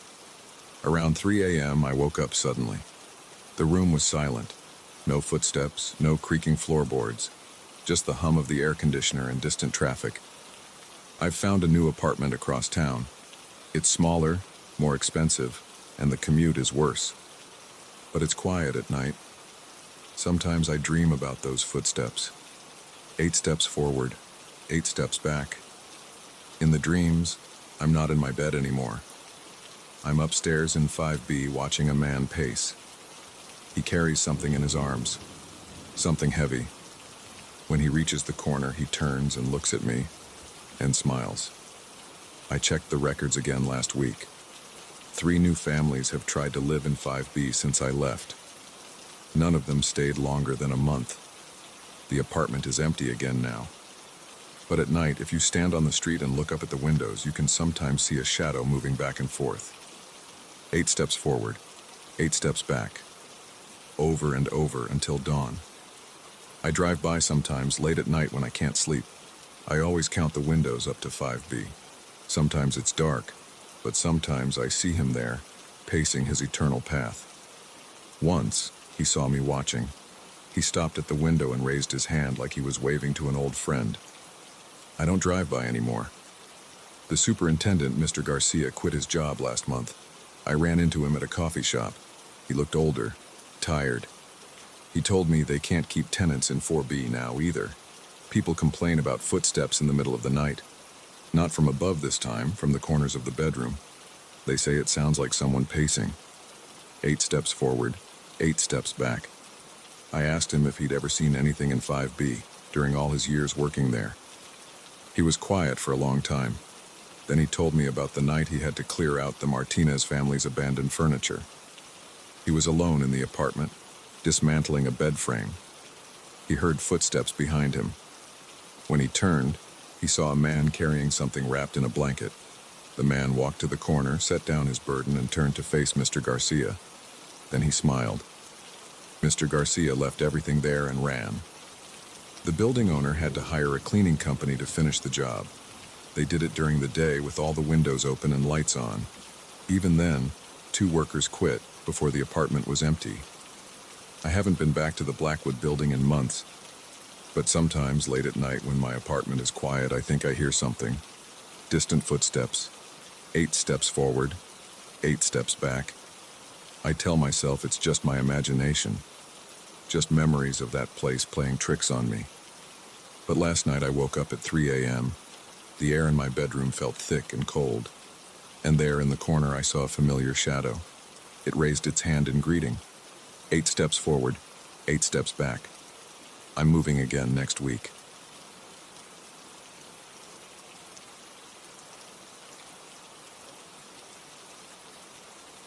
My hands are shaking as I type this. I need to get it all down while I still can. 3 weeks ago, I drove up the Oregon coast on what was supposed to be a relaxing photography trip. Now I sit in my darkened living room with all the curtains drawn, jumping at every sound.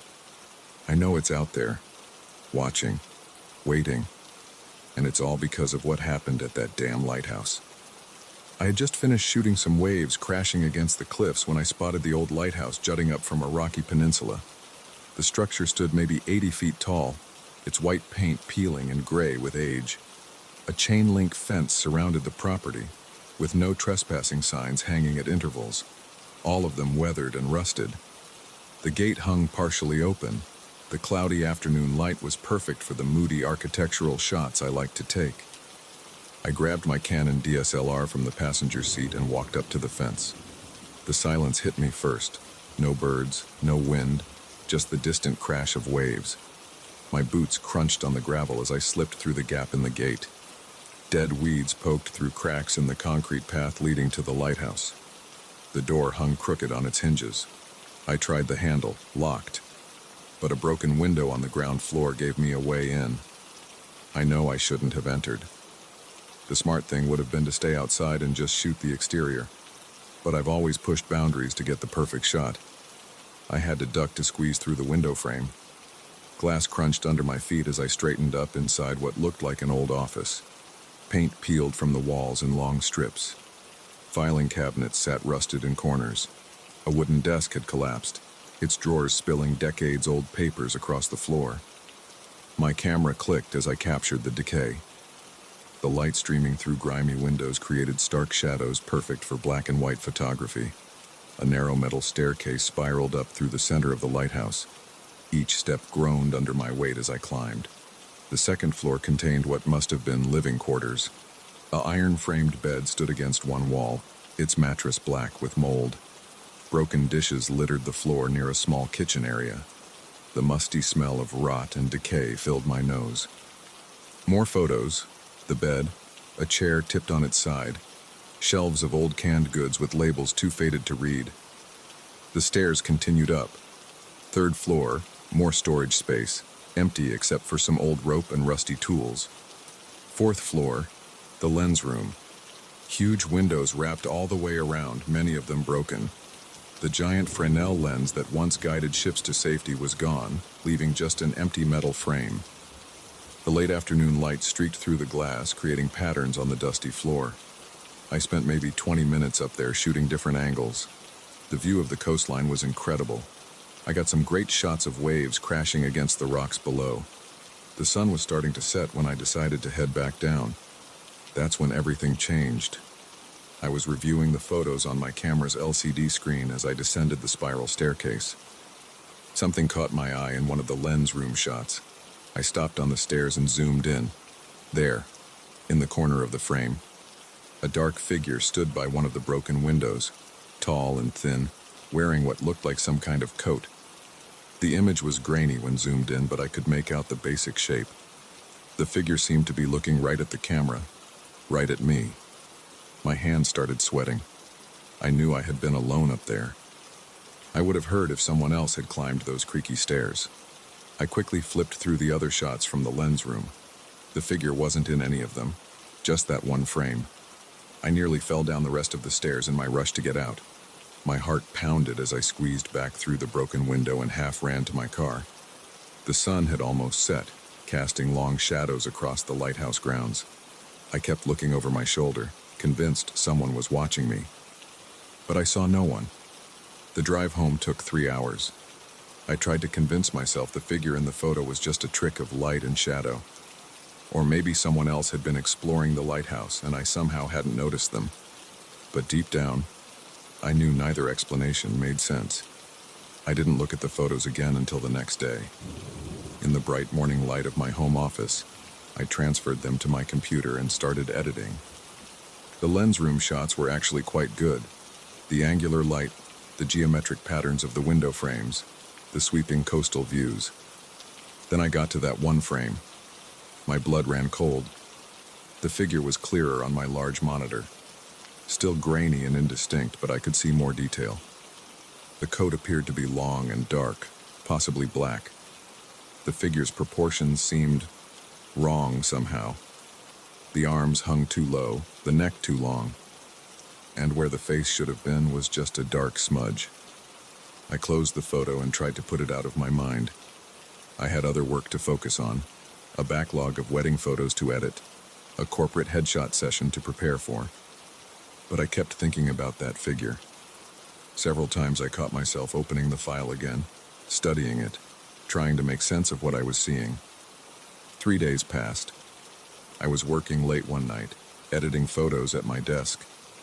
The house was quiet except for the soft hum of my computer. Movement caught my eye, something in my peripheral vision through the window to my right. I turned to look. A dark shape stood in my neighbor's yard, barely visible in the glow of a streetlight. Tall, thin, wearing what looked like a long coat. I jumped up so fast my chair crashed over. By the time I reached the window, the shape was gone. My hands shook as I locked the window and pulled the curtains closed. Had I really seen something? Or was my mind playing tricks influenced by that strange photo? But that was just the beginning. The next night I saw it again. This time in my backyard, standing motionless between my wife's rose bushes. I ran outside with a flashlight, nothing there. No footprints in the soft dirt, no broken branches or disturbed plants. My wife Sarah noticed my agitation. "You're jumping at every sound," she said over dinner. "What's going on?" I hadn't told her about the lighthouse photo or what I'd been seeing. How could I? It sounded crazy even in my own head.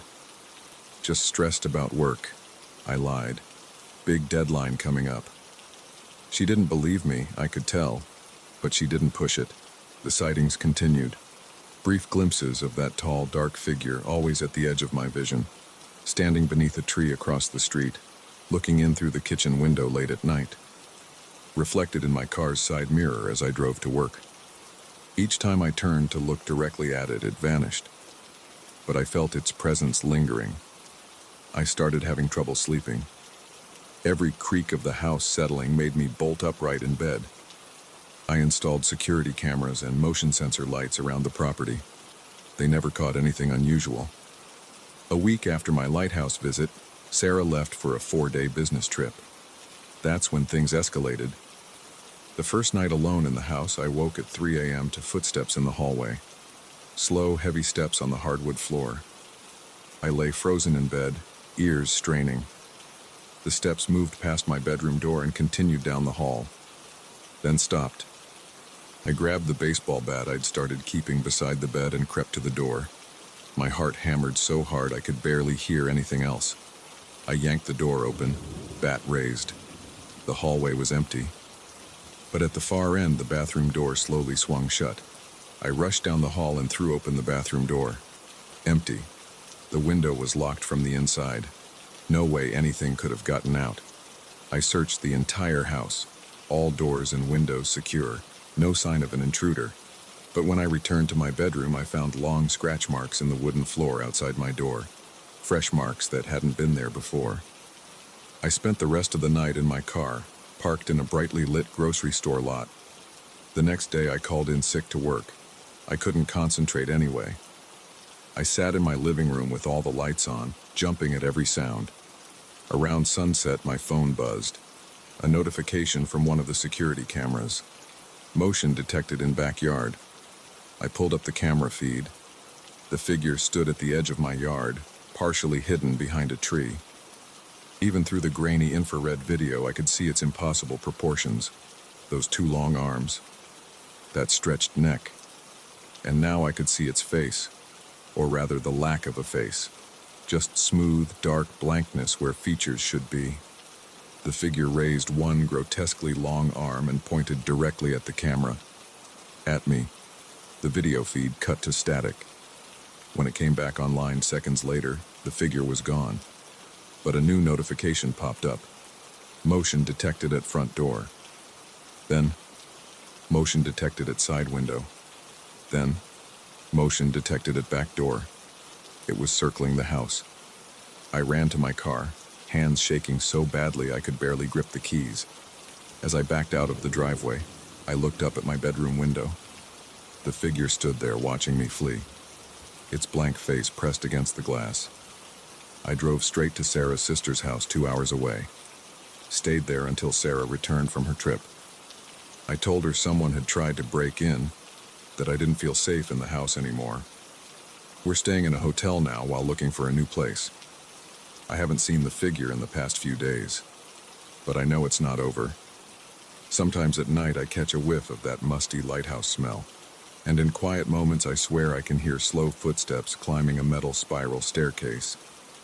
The photo that started it all is still on my computer. Sometimes I open it, studying that dark shape in the corner.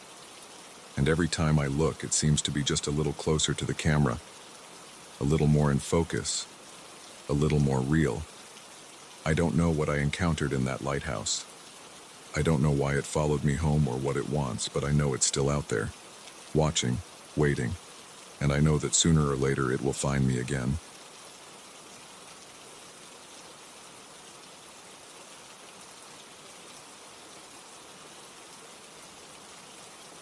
The first time I heard the whisper, I was on a business call with my supervisor.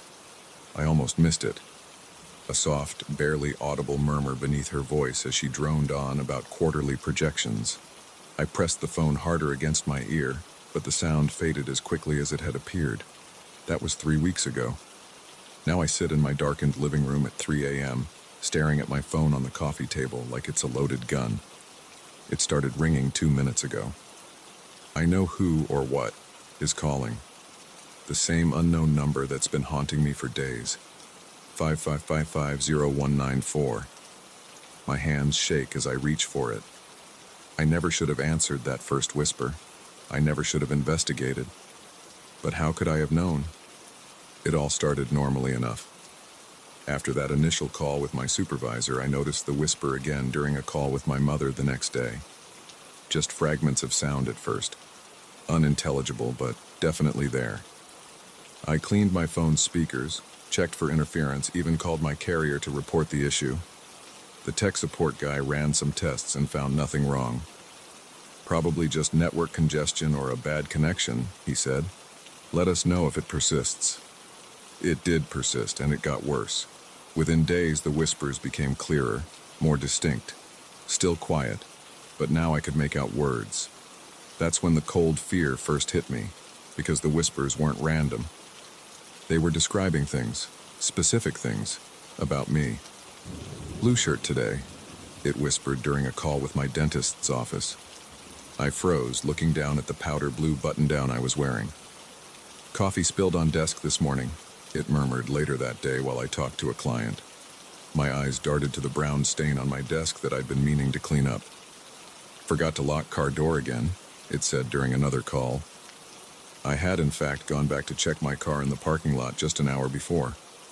My hands got sweaty every time I had to make or answer a call. My heart would race, waiting for that soft voice to slip in between the words of normal conversation. I started keeping detailed notes of every instance, trying to find a pattern. The whispers seemed random at first, commenting on what I was wearing, what I was doing, small mistakes or habits. But they grew more specific, more personal. Still miss her, don't you? it whispered during a call with my brother. I had been looking at an old photo of Sarah, my ex, just moments before the phone rang. Should have visited Dad more before he died. That one came during a work call. I had been thinking about my father's last days in hospice just that morning. I began recording all my calls, playing them back at high volume through headphones, trying to capture the whispers, but they never showed up in the recordings. I was the only one who could hear them. The breaking point came last week. I was on a call with my friend Mike when the voice whispered, "The gun is still in your nightstand drawer, right where you left it 10 years ago." I dropped the phone like it had burned me. I hadn't touched that gun since Sarah left, hadn't even thought about it in years. Nobody knew about it. I'd never told anyone.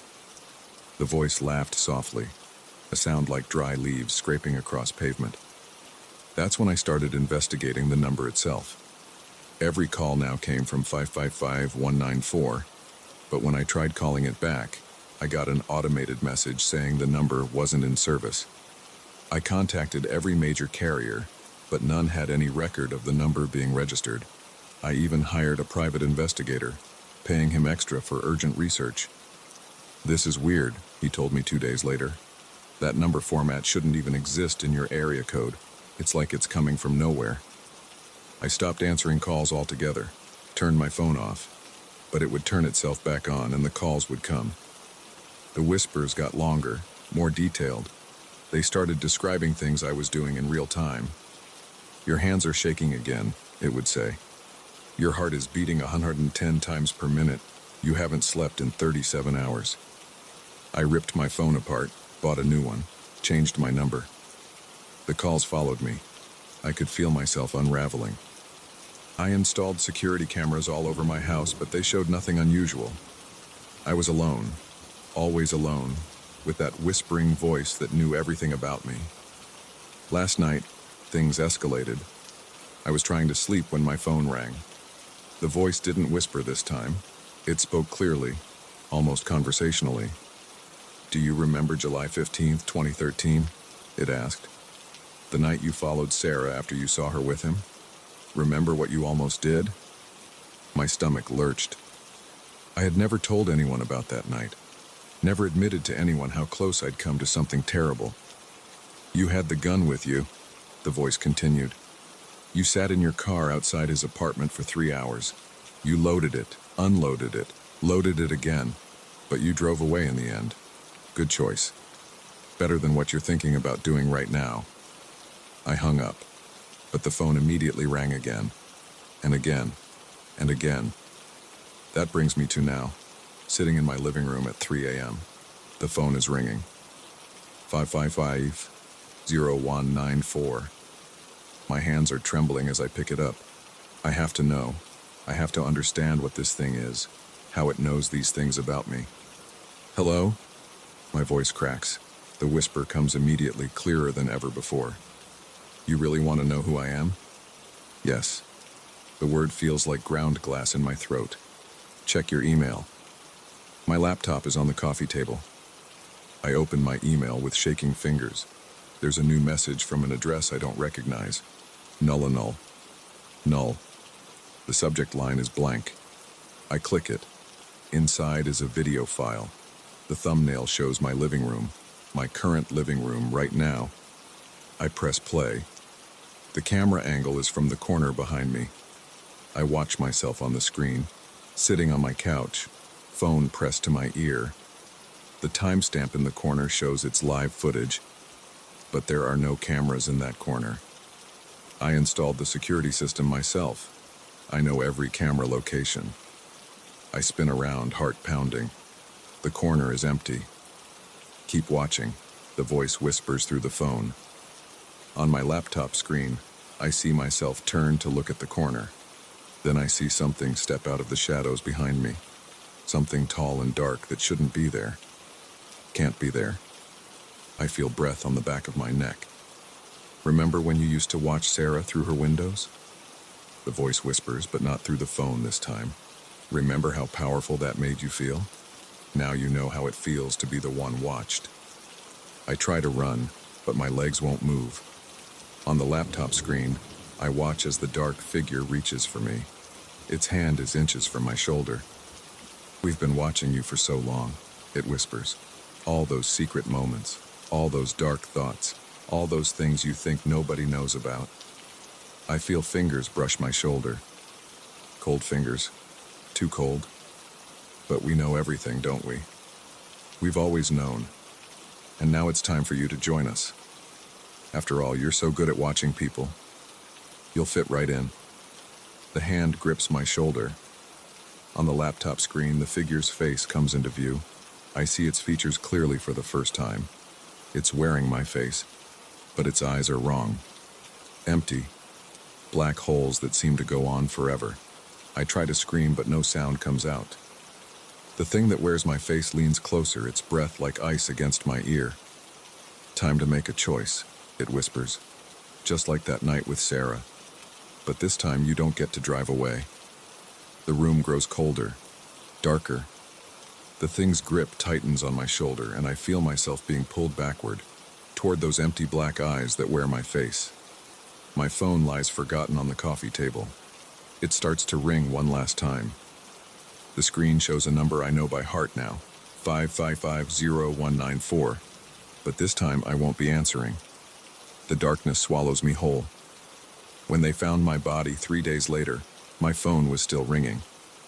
The police report noted that I died of apparent heart failure, though they couldn't explain the look of absolute terror frozen on my face. They also couldn't explain the thousands of calls to my phone from a number that didn't exist, or the strange video found on my laptop, the one showing an empty living room with a timestamp matching my time of death. The case remains unsolved, but sometimes, late at night, phones ring in houses across the city. And if you listen carefully, you might hear a whisper on the line. It might even sound like my voice. Just remember, if you start hearing those whispers, don't investigate. Don't try to understand, and whatever you do, don't answer when that number calls. Because we're always watching, always listening, and we're so lonely here in the dark. We really want you to join us. Ring. Ring. Is that your phone?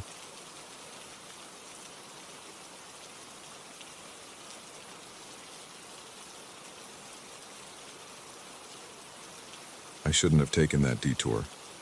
That's what I keep telling myself now, sitting in this dark room trying to make sense of what happened that night. The doctors say writing it down might help.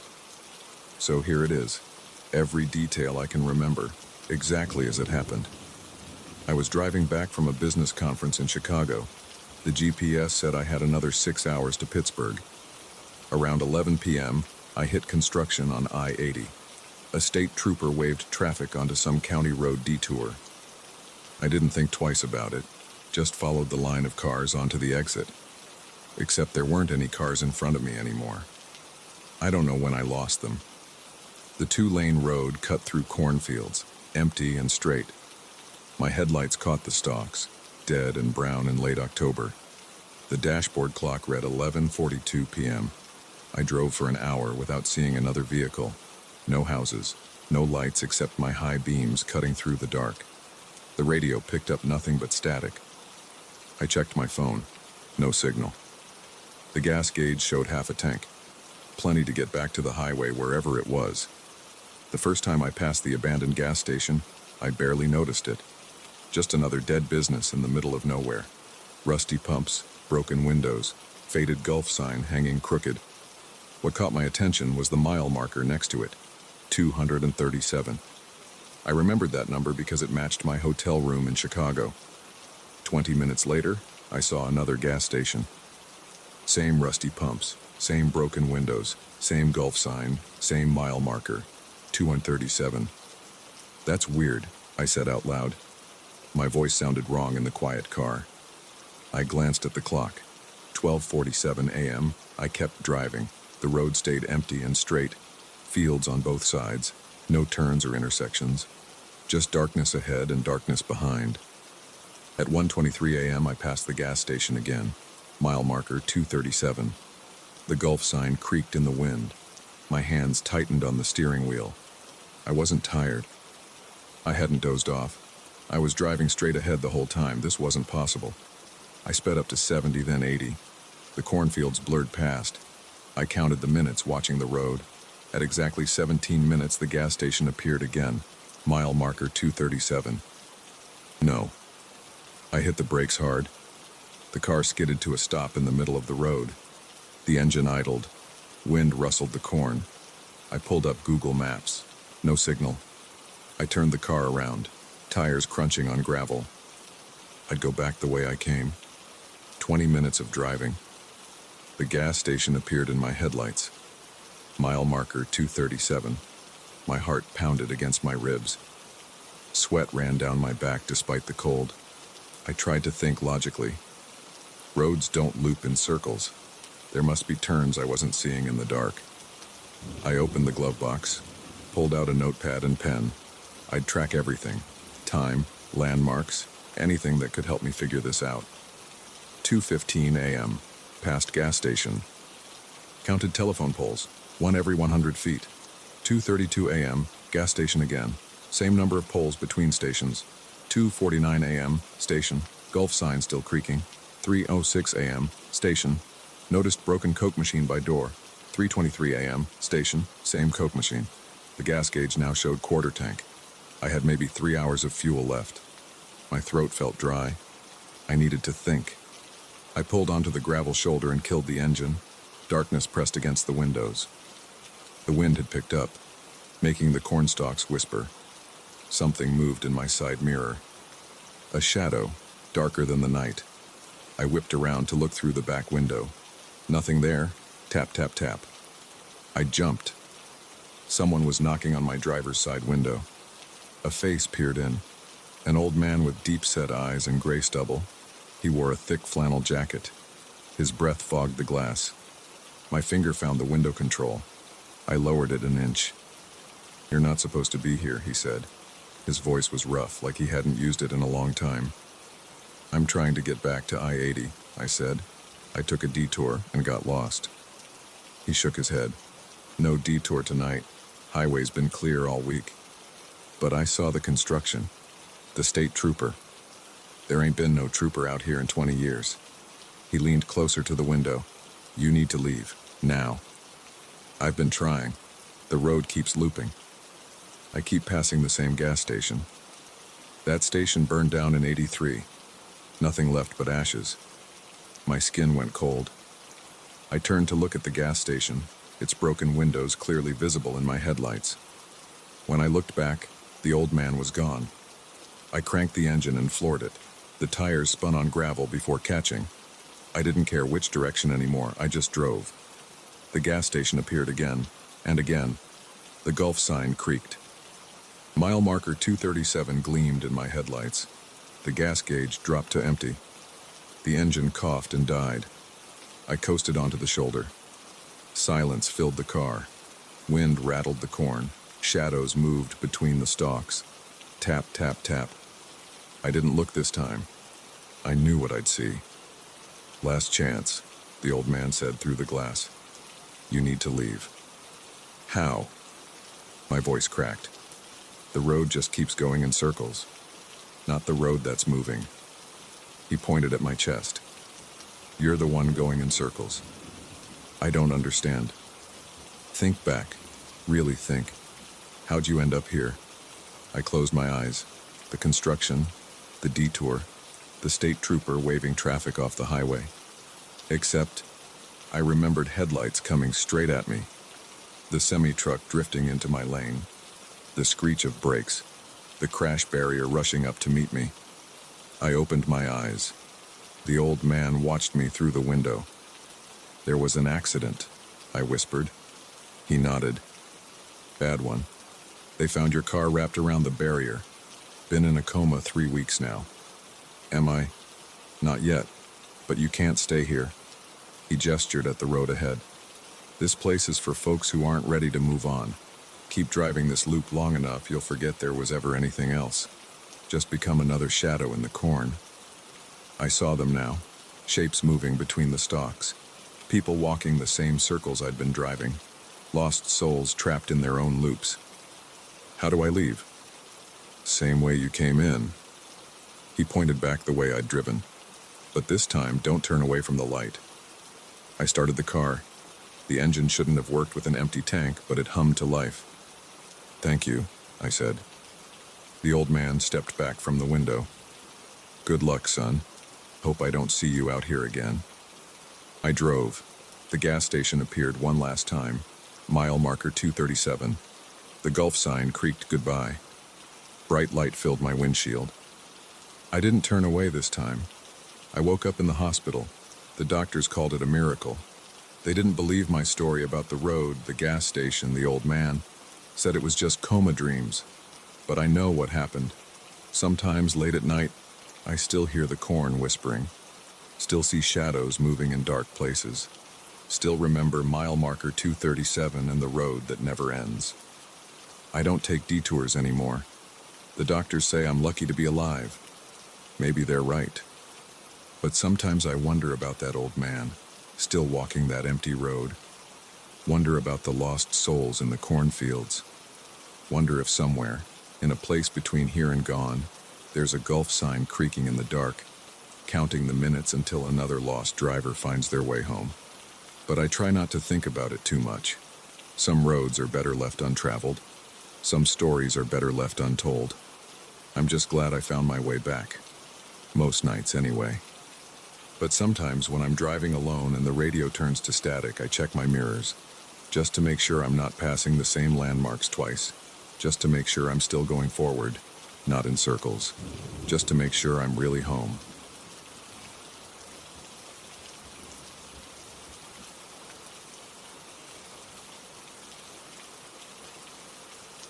I shouldn't have bought that mirror. That's what I keep telling myself as I sit here in my living room, staring at the wall where it used to hang before I covered it with a sheet. My hands are shaking as I write this, but I need to get it all down. Maybe someone will read this and understand what happened. Maybe they'll believe me. It started 3 weeks ago. I was walking down Mason Street, killing time before a dentist appointment, when I passed this little antique shop I'd never noticed before. The window display caught my eye, not because it was fancy, but because it was so messy. Dusty furniture piled on top of each other, old brass lamps with crooked shades, and this mirror. The mirror wasn't anything special at first glance. About 4 feet tall, oval-shaped, with a simple dark wood frame. But something about it made me stop. Maybe it was the price tag, only $75 for what looked like a solid piece of furniture. Or maybe it was the way it reflected the street behind me, somehow making the ordinary scene look different, clearer, more real. I walked in. A bell jingled above the door, but nobody came out to greet me. The shop smelled like old books and furniture polish. Dust particles floated in the sunlight that filtered through the grimy windows. "Hello?" I called out. No answer. I made my way to the mirror, stepping around stacks of yellowed magazines and wooden chairs with missing legs.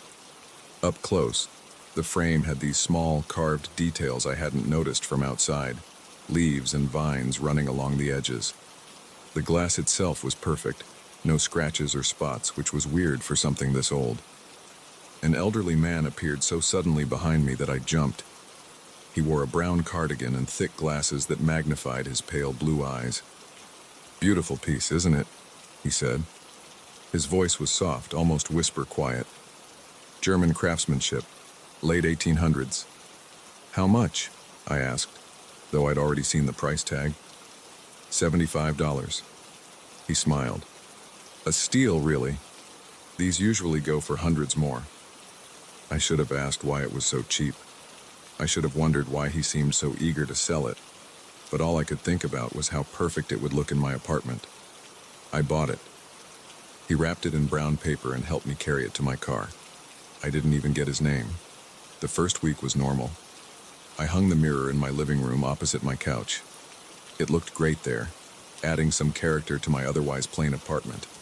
I'd catch glimpses of myself as I walked past, heading to work in the morning, coming back tired in the evening. Nothing unusual. Then I started noticing things, small things at first. I was sitting on my couch one evening watching TV when I saw movement in the mirror from the corner of my eye. When I looked directly at it, there was nothing there, just my reflection and the empty room behind me. But when I looked away, I'd see it again. A shadow, a shape, something moving just at the edge of my vision. I told myself it was just my imagination, tricks of the light. But it kept happening. One morning, as I was getting ready for work, I glanced in the mirror while tying my tie. There was someone standing behind me. I spun around so fast I nearly fell over. The room was empty. When I looked back at the mirror, the figure was gone. But I had seen it. A woman, I think, wearing something dark. She'd been standing right there, clear as day, watching me. I started avoiding the mirror. I'd take different routes through my apartment so I wouldn't have to walk past it. When I had to go through the living room, I'd keep my eyes down. But sometimes I couldn't help looking. And every time I did, the figures got clearer. The woman appeared most often. Sometimes she'd just stand there. Other times she'd move around the room, looking at things, touching surfaces I knew were empty in the real world. Once she turned and looked directly at me. Her eyes were dark holes in her pale face. There were others too. An old man in a suit. A child holding something I couldn't quite make out. They never appeared in the real room, only in the mirror's reflection. And only when I was alone. I tried to take it down. The morning after I saw the child, I decided I'd had enough. I grabbed my tools and went to remove it from the wall. The screws wouldn't budge. I tried harder until the screwdriver slipped and cut my hand. The blood dripped onto the mirror's surface, and for a second, just a second, I swear I saw all of them standing behind me, watching. That's when I decided to go back to the antique shop. I still had the receipt somewhere. Maybe the old man could explain what was happening. The shop wasn't there. I mean, the building was there, but it was a coffee shop now. Had been for years, according to the barista I talked to. She'd worked there for 5 years and had never heard of an antique shop on that street. I went home and Googled antique shops in the area. None matched the one I remembered. I drove around for hours, thinking maybe I'd gotten the location wrong. Nothing. That night, things got worse. I was trying to sleep when I heard noises from the living room. Not the usual creaks and settling sounds of an old building. These were footsteps, multiple sets of them, walking around my apartment.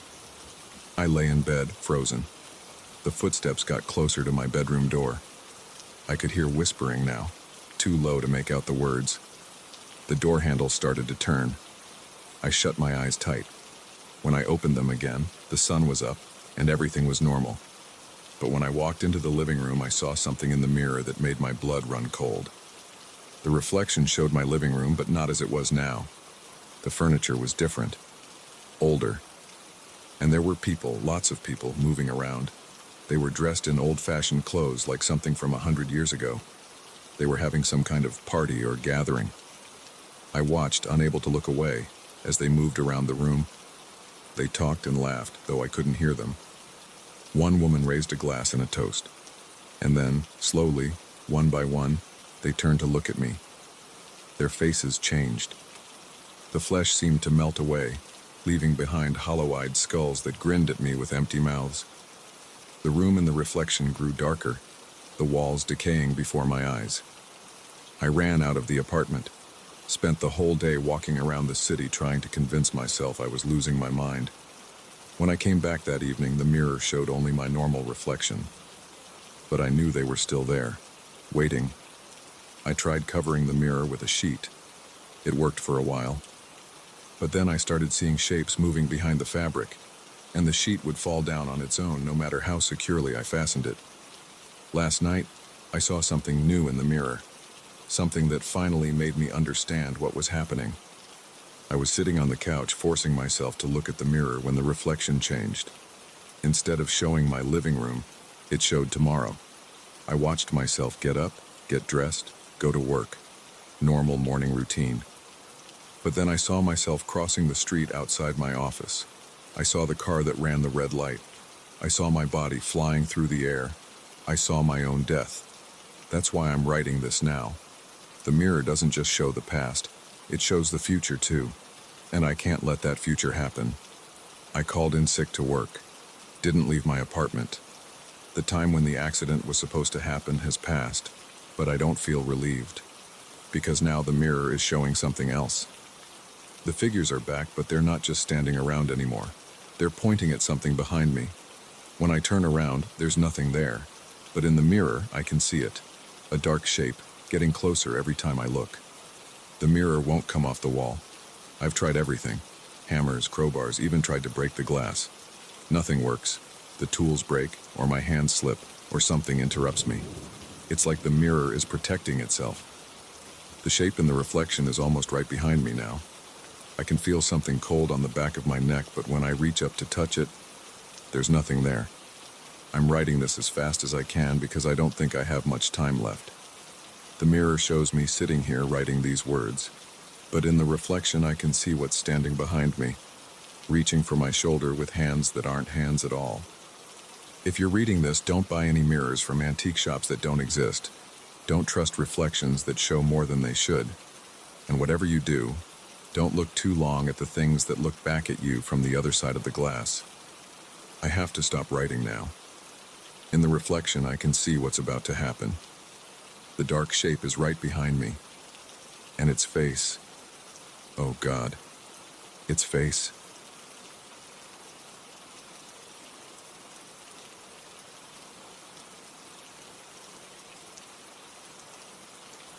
I never asked for any of this. The black car showed up 3 weeks ago, and that's when everything in my quiet life went to hell. I live at the end of Pine Grove Road, a dead-end street that winds through dense woods before reaching my property. The nearest neighbor is half a mile away. That's why I chose this place, and for the solitude, for the peace and quiet. Now that same isolation makes everything worse. The first time I noticed the car, I was heading out to work. It was parked about 50 feet from my driveway, a black Chrysler 300, clean but not new. Tinted windows, no special features that stood out. I didn't think much of it then. Maybe someone had car trouble, I thought. But when I came home 12 hours later, it was still there in exactly the same spot. The next morning, same thing, same spot, same car. I walked over to check it out. The windows were too dark to see inside. No one responded when I knocked. The license plate was covered in mud. Deliberately, I realized later. I called the local police, but they said they couldn't do anything unless the car was blocking traffic or showed signs of being abandoned. It wasn't, and it didn't. Day after day, it was there. Always in the same spot, always empty. I started taking pictures with my phone, documenting the time and date. I varied my schedule, leaving for work at different hours. Sometimes I'd drive past the spot at 3 a.m. just to see. The car was always there, like it was waiting. After 2 weeks, I installed security cameras around my property. The footage showed nothing unusual during the day, but at night, something changed. The first time I reviewed the overnight footage, my hands started shaking. At 2:17 a.m., the car's headlights came on. They stayed on for exactly 3 minutes, then went dark. No one got in or out. This happened 3 nights in a row. Last night, everything escalated. I was sitting in my living room watching TV with all the lights off. The clock on the cable box showed 11:43 p.m. when I saw movement through the window. The black car was moving. Slowly, maybe 5 miles per hour, it crept past my house. The street light at the end of my driveway gave me a clear view inside the car. The driver's seat was empty. My throat closed up. I couldn't breathe. I watched the car roll past, moving with perfect precision, maintaining its slow speed. It reached the end of my driveway, turned smoothly, and disappeared into the darkness. I didn't sleep. I sat in my chair with all the lights on, a baseball bat across my lap, jumping at every sound. My security cameras showed nothing, like the car had never been there at all. This morning, I almost called in sick to work, but I forced myself to stick to my routine. I grabbed my travel mug, filled it with coffee that I knew I wouldn't drink, and walked out to my car. That's when I saw it. A white piece of paper trapped under my windshield wiper. The paper was expensive, thick stock, like a wedding invitation. The message was typed in plain black letters. You will also be watched. I called in sick anyway, Spent the morning pacing, checking and rechecking the security footage. Called the police again. They took a report this time, but I could tell they didn't believe me. The officer kept giving me these looks like he was dealing with a crazy person. Maybe I am crazy, but I know what I saw. It's getting dark now. The black car isn't in its usual spot. I don't know if that makes things better or worse. My hands won't stop trembling. Every few minutes I get up and check the windows, even though I know it's stupid. The security camera feeds are running on my laptop, showing empty darkness. My phone rings. Unknown number. I let it go to voicemail. A few seconds later it rings again. Same number. On the third call I answer. Silence. Then a click and a computerized voice. "We see you, James." That's not my name. I hang up. The phone rings again immediately. I turn it off. My laptop screen flickers. All 4 security camera feeds go dark at once. When they come back on 3 seconds later, the black car is parked in my driveway. The engine is running. I can see the exhaust in the cold air. The driver's door opens slowly. Nobody gets out. It just stands open like an invitation. My chest feels tight. Sweat runs down my back despite the chill. The baseball bat is still in the living room. I should get it, but I can't look away from the screen. The open door, the empty seat, the running engine. A new message pops up on my laptop. No sender, no subject line. Just 3 words. Time to drive. I close the laptop. Open it again. The car is still there. The door is still open. My phone lights up on the desk. Another unknown number. The computerized voice doesn't wait for me to speak. The longer you wait, the worse it will be. "What do you want?" My voice cracks. "Get in the car, James." That's not my name. You have the wrong person. "We don't make mistakes. Get in the car." The line goes dead. Through the window, I can see the car idling in my driveway. The open door, the empty seat. Waiting. I check the kitchen drawers for a weapon. Find a large knife. It feels useless in my hand, but it's better than nothing. My legs are shaking as I walk to the front door. The porch light flickers and dies. All the lights in the house go out at once. The only illumination comes from the car's headlights, casting long shadows across my front yard. The engine purrs steadily. I step outside, holding the knife behind my back. The air is cold enough to make me gasp. "What is this?" I shout into the darkness. "What do you want from me?" No answer except the idle of the engine, the open door, the empty seat. My security cameras are useless now. The house phone is dead. Cell phone has no signal. I'm alone with the car and whatever is controlling it. I take 1 step toward the driveway, then another. The knife is slippery in my sweating hand. 10 feet from the car now. I can smell the exhaust, see the leather seats clearly in the dome light. The radio comes on suddenly, making me jump. Static at first, then that same computerized voice. "You can bring the knife if it makes you feel better. It won't matter." I almost run back to the house, but something stops me, the certainty that running would make things worse. They're watching me right now. They've been watching me all along, 5 feet from the car. The engine revs slightly, like an impatient sound. The radio crackles again. "Last chance to do this the easy way, James. I'm not..." "Get in." I get in. The leather seat is cold against my back.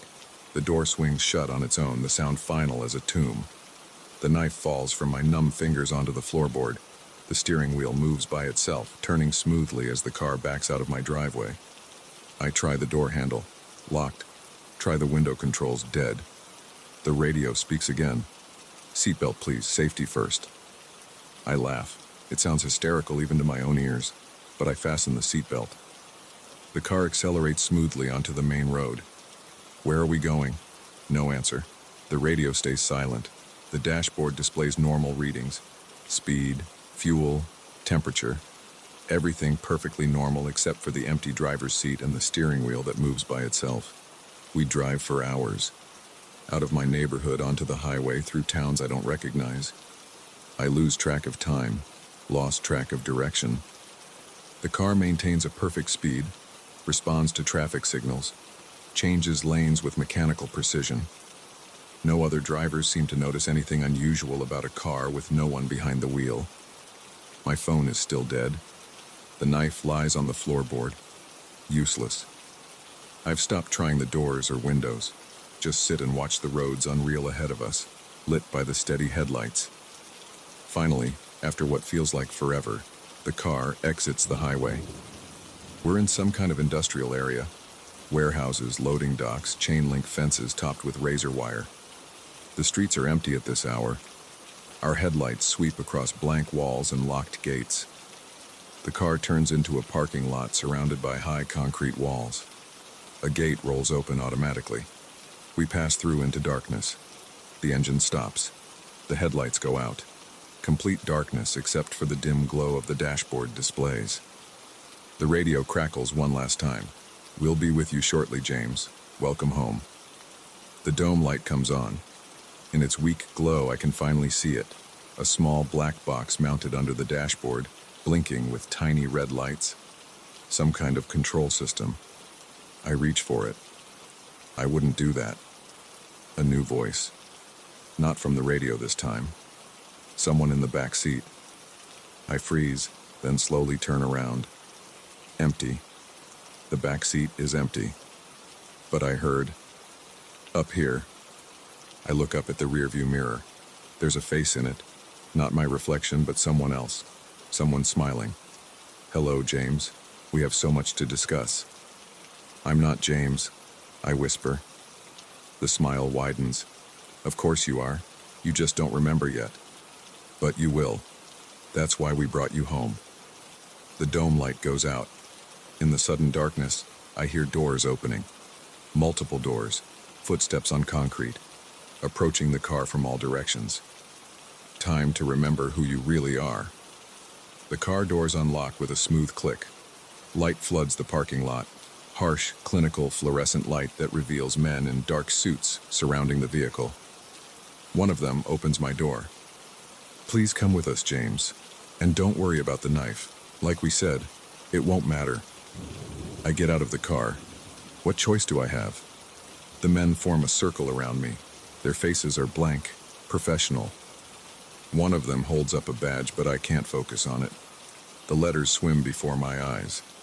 "The recovery was successful," one of them says into a radio. "Subject is secure. Beginning phase 2. They lead me toward a metal door set into the concrete wall. Above it, in simple block letters, Department of Temporal Security Recovery Division. "I don't understand," I say. "You will." The man with the badge puts a hand on my shoulder. "The memories will return once we start the procedure. You've been hiding from yourself for a long time, James, but you can't run from who you are, or when you are." The metal door opens. Beyond it, a long white corridor stretches into infinity. They guide me forward, into the light. "Welcome back to 2157, Agent. We've missed you." The door closes behind us with a sound like the end of one world and the beginning of another. The last thing I see is the black car, sitting silent in the parking lot, its job complete. My job, I realize suddenly, remembering other missions, other times, other lives, other names that were never really mine.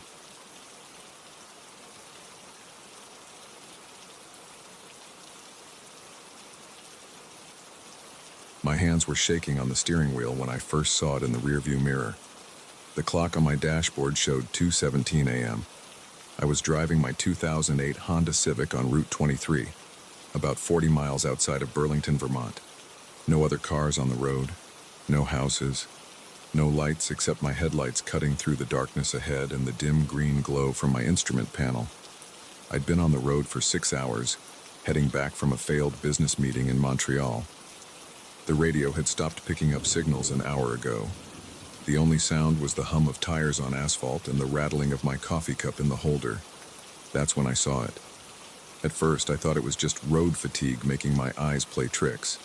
A dark shape moving behind my car, maybe 50 feet back. It wasn't running exactly, more like sliding or gliding over the pavement. The movement was too smooth, too fast for anything on legs. I blinked hard and looked again. The shape was closer now, maybe 30 feet behind me. I pressed the gas pedal harder. The speedometer needle climbed from 65 to 70, then 75. The engine whined in protest. The thing kept pace easily. In the dim red glow of my taillights, I could make out more details. It was about the size of a large dog, but that's where any resemblance to anything normal ended. Its body was dark, not just black, but like a hole in the night. The edges of it seemed to blur and shift. No eyes that I could see, no face. Just that dark mass moving behind my car. My heart was pounding so hard I could feel it in my throat. Sweat ran down my back, making my shirt stick to the seat. I pushed the car to 80, then 85. The steering wheel vibrated under my hands. The old Honda wasn't made for these speeds. The creature matched my speed without effort. 20 feet behind me now. I could see it better in my mirrors, though my brain didn't want to process what I was seeing. The thing's surface rippled like oil on water. Occasionally, what looked like tentacles or limbs would emerge from its mass, then melt back in. I grabbed my phone from the passenger seat. No signal. Of course there was no signal. I was in the middle of nowhere, Vermont, at 2 a.m. being chased by something impossible. The road curved ahead. I took it too fast. The tires squealed. For a second I thought I was going to lose control, but I managed to keep it together. When I checked the mirror again, the thing was closer. 15 feet now. I tried to think logically. I had a half tank of gas. The next town was... I tried to remember the last road sign I'd seen. 20 miles, maybe? Could I make it? The thing was still closing the distance. 10 feet now. My hands were so wet with sweat that they kept slipping on the wheel. I wiped them on my jeans one at a time, never taking my eyes off the road for more than a split second. The speedometer showed 90. The car shuddered. A warning light came on. The engine was overheating. I checked the mirror again. The creature was right behind my bumper now, close enough that I could see how wrong it looked. The way it moved defied physics. It flowed over the road like liquid but held its shape, like a living shadow, but with mass and depth. Something hit the back of my car. The whole vehicle shuddered. A sound like fingernails on metal came from behind me. I yelled. I couldn't help it. Pure animal panic took over. I pushed the gas pedal all the way down. The engine made a horrible grinding noise. The speedometer passed 95. Everything was vibrating. The warning lights on my dashboard were going crazy. Check engine, oil pressure, temperature, all flashing red. Another hit from behind, harder this time. The car swerved. I fought to keep it on the road. In the mirror, I saw something dark flowing up over my trunk. Like thick black syrup, but moving against gravity. A tendril of it reached toward my back window. I did the only thing I could think of. I slammed on the brakes. Physics took over. The car's nose dipped down hard. The tires screamed. The seatbelt cut into my chest. Everything in the car flew forward. My coffee cup, my phone, papers from the business meeting. In the mirror, I saw the dark mass shoot forward over my car. It hadn't expected the sudden stop. For a second, it hung in the air ahead of me, its shape twisting and stretching in ways that made my eyes hurt. Then it hit the road and splattered like a water balloon. I didn't wait to see what happened next. I yanked the wheel hard, spinning the car around 180 degrees. The tires left rubber on the asphalt. As soon as the car was pointed back the way I'd come, I floored it again. The engine coughed and struggled. Steam was coming from under the hood now. The temperature gauge was in the red, but the car moved. I pushed it as fast as it would go. In my mirrors, I could see the black mass reforming on the road where it had hit. It pulled itself back together like mercury drops flowing into each other.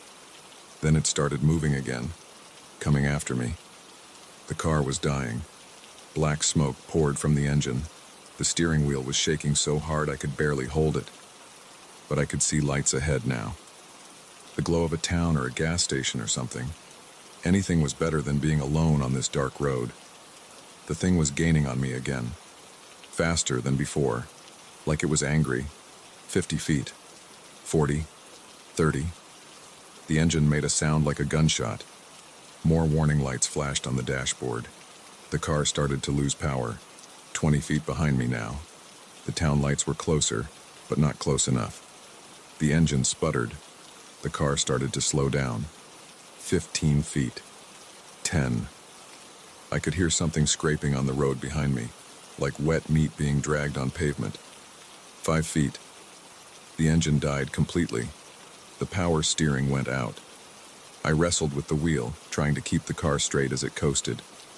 The lights were maybe half a mile ahead. In the mirror, I saw the creature rear up behind my car like a wave about to break. Then my headlights hit a reflective sign. Welcome to Millbrook. Speed limit, 35.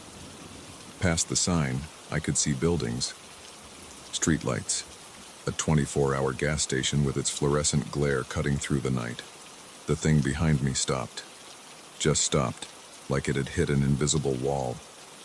As my car coasted toward the town, I watched in the mirror as the creature seemed to collapse in on itself, shrinking down and down until it was just a point of absolute darkness on the road. Then that winked out too, like someone had turned off a light. My car rolled to a stop right at the edge of town. The engine was dead. Steam poured from under the hood. All the warning lights were on. But I was alive. I sat there for a long time, shaking, waiting for my heart to slow down. Cars started passing me on the road. Early morning commuters heading to work. Normal people in their normal lives who had no idea what was out there in the dark. When I could trust my legs again, I got out and looked at my car. The back was covered in scratches, deep gouges in the metal that looked like claw marks. The trunk lid was dented and warped. The bumper was half torn off. Evidence that it had been real, that I hadn't imagined it. I walked to the gas station and called a tow truck. The mechanic who came to get my car whistled when he saw the damage. "Hit a deer?" he asked. "Something like that," I said. He gave me a ride into town. I got a room at the local motel and slept until afternoon. When I woke up, I went to the library and looked through local newspapers and history books. I found stories, old stories about things that chased cars on that stretch of Route 23. Stories about people who disappeared on that road. Most of them were dismissed as urban legends or blamed on drunk driving. I knew better now. I knew what was out there. I had my car towed to a garage in Burlington. The mechanic there said the engine was destroyed. Thrown rod, cracked block, melted pistons. The cost to fix it would be more than the car was worth. I bought a new car instead, a faster one. I drive that road sometimes, but only during the day. Never at night. Never alone. And I always watch my mirrors, looking for that dark shape that moves too fast and too smooth. Some nights I wake up in a cold sweat, thinking I see it in the shadows of my room. But it never comes into town, never comes near lights or people. It's still out there, though, on that lonely stretch of Route 23, waiting for the next car driving through the dark, waiting for the next person who doesn't know what lurks on empty roads at night. I've thought about reporting it to someone, the police, the state government, paranormal researchers. But who would believe me? What would I say? There's a living shadow chasing cars on Route 23. They'd think I was crazy, or drunk, or both. So I keep quiet. But I warn people when I can. Tell them to stay off that road at night. Most don't listen. They laugh it off. That's fine. I was like that once too. The mechanic in Burlington finished fixing my new car last week. Added some extra horsepower, better cooling system, reinforced rear bumper, just in case. Because I know someday I'll have to drive that road at night again. And when I do, I want to be ready. The scratches are still on my old car, sitting in the junkyard. The mechanic offered to fix them, but I said no. I keep the pictures on my phone. Evidence. A reminder. Because sometimes, late at night when I'm lying in bed, I start to doubt my own memory. Start to think maybe it was all just road fatigue or an hallucination. Then I look at those pictures. Those impossible claw marks in solid metal. And I remember that thing in my mirror, flowing over the road like liquid darkness. I remember the sound it made, like wet meat on pavement. I remember how it moved, too fast, too smooth, too wrong. And I know it was real. I know it's still out there. So if you're ever driving on Route 23 outside Burlington late at night, and you see something dark in your mirror, something that moves too smoothly, too quickly, don't slow down. Don't stop. Just drive. Drive as fast as you can toward the nearest town, toward the lights, and pray your car is fast enough. Because that thing behind you, it's faster than you think. And it's hungry. I know, I survived. Others haven't been so lucky. The police reports call them missing persons, abandoned vehicles. No signs of foul play, just empty cars on an empty road. But I know what really happened to them. I know what's really out there in the dark. And now so do you. Just remember, stay off Route 23 at night. Stick to the highways, the well-lit roads, because once that thing starts chasing you, there's only two ways it ends. You either make it to town like I did, or you become another empty car on an empty road. Your choice. Just don't say I didn't warn you.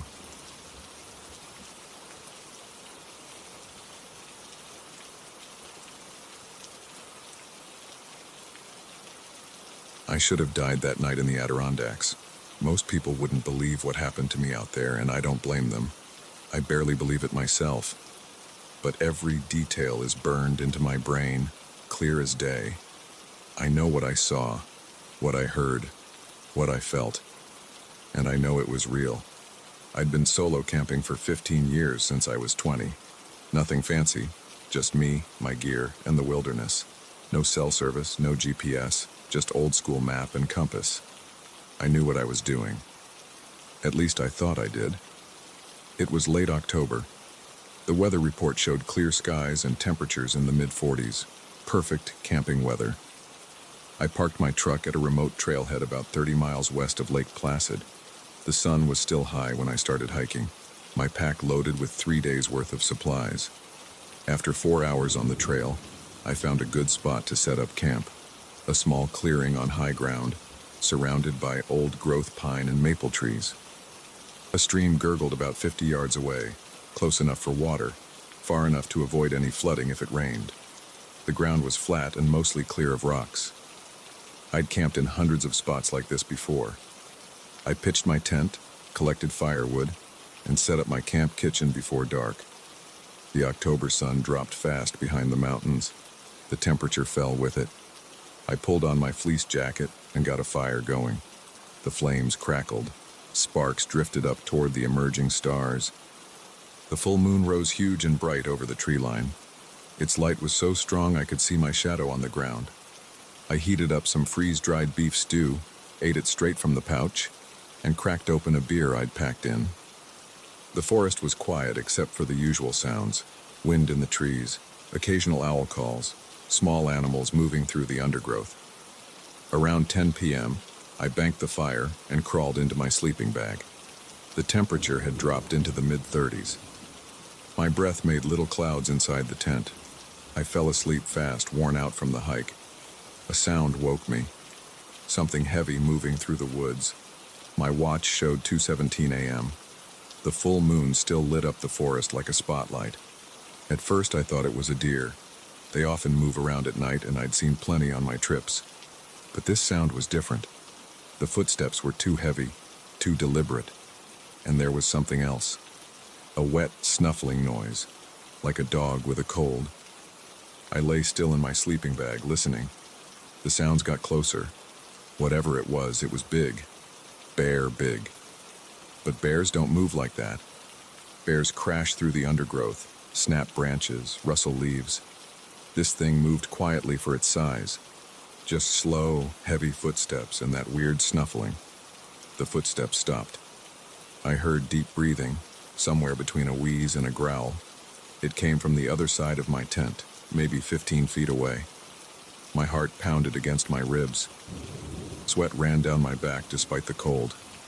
I needed to see what it was. I had to know. Moving as slowly as I could, I unzipped my sleeping bag. The nylon made a sound like tearing paper, impossibly loud in the quiet night. The breathing outside stopped. I froze. Seconds stretched like hours. Then the breathing started again, closer now. 10 feet away, maybe less. I reached for my flashlight with shaking hands. My hunting knife lay next to it, 8 inches of carbon steel.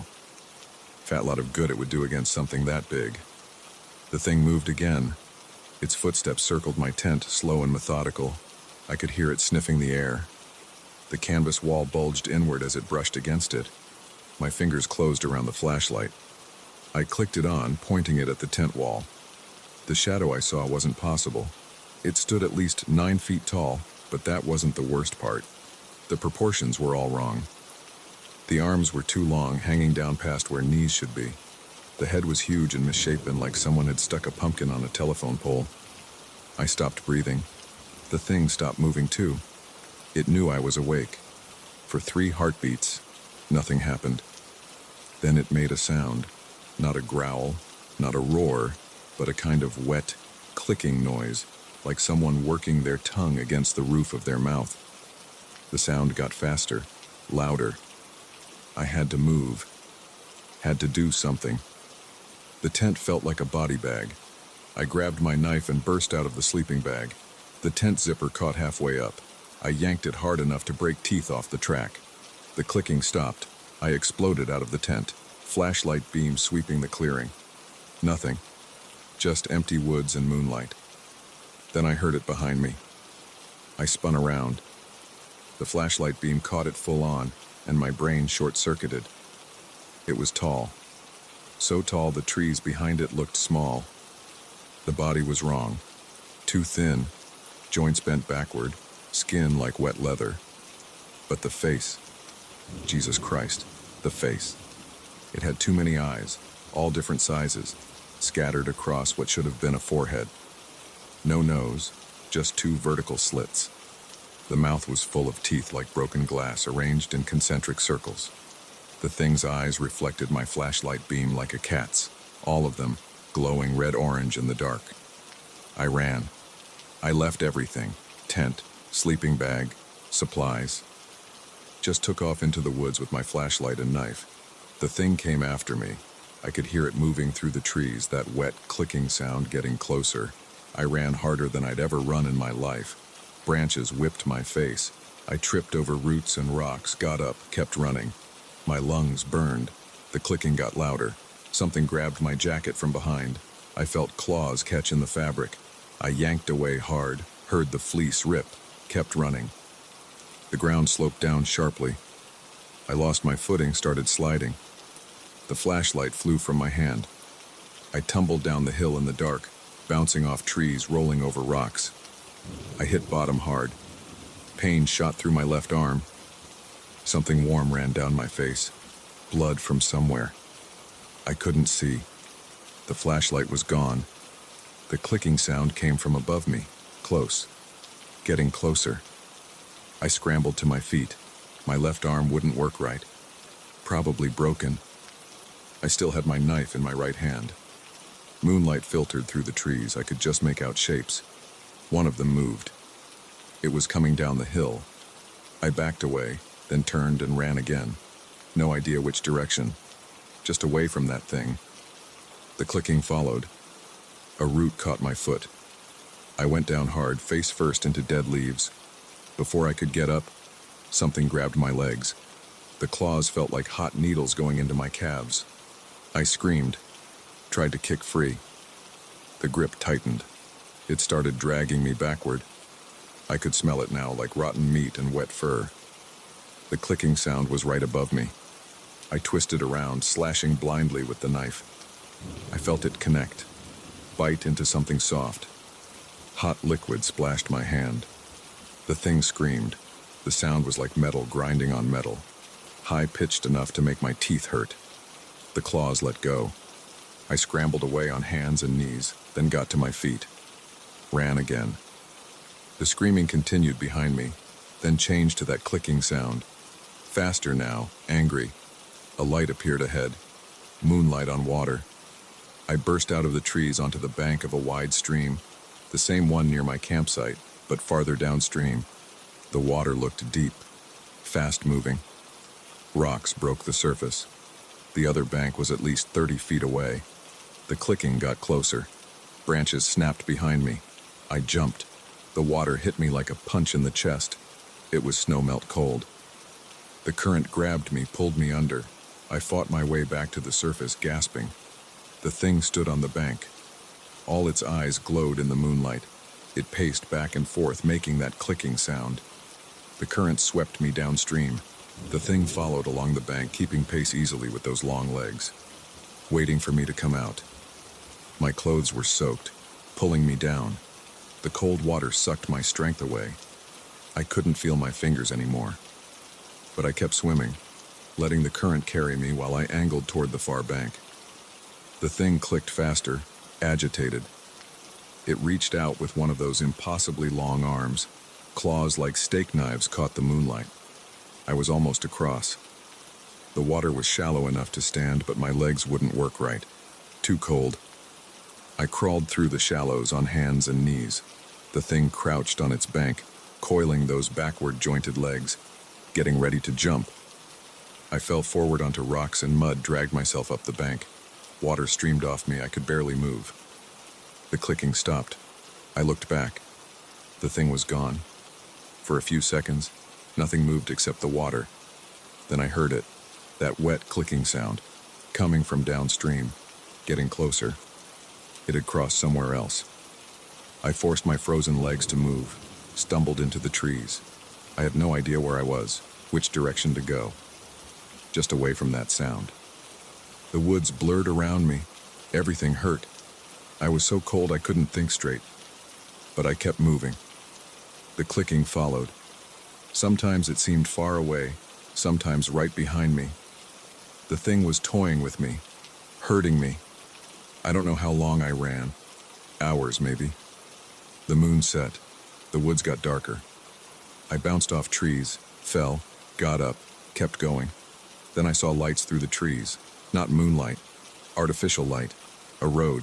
The clicking got louder, closer, right behind me. I burst out of the woods onto asphalt. A car was coming, headlights sweeping the road. I ran into the middle of the lane, waving my arms. The car swerved, brakes squealing. It stopped a few feet from me. The clicking sound came from the tree line. Close. The driver's door opened. An old man got out. "Jesus Christ, son. Are you okay?" I tried to answer but couldn't get words out. Just pointed at the woods with a shaking hand. The man looked where I was pointing. His eyes went wide. I turned around. The thing stood at the edge of the trees. All its eyes glowed in the headlights. The mouth full of broken glass teeth opened in what might have been a smile. The old man screamed. I heard his car door slam, engine revving. The thing took a step forward. In the headlights, I could see it clearly for the first time. The wet leather skin was covered in patterns like crop circles. Black liquid dripped from where I'd stabbed it. The arms nearly touched the ground, ending in foot-long claws. The car engine roared behind me. Tires squealed on asphalt. The thing took another step. The clicking sound filled my head. Headlights swept across it as the car accelerated. The old man was trying to hit it. The thing moved faster than anything that big should be able to move. It leaped straight up, impossibly high. The car passed under it, skidded, kept going. I watched the taillights disappear around a curve. The thing landed on all fours like a spider. It straightened up slowly, unfolding to its full height. This was it. I was done. Too cold to run anymore. No weapon, no help coming. The thing stepped onto the road, clicking, moving toward me with that weird, backward-jointed walk.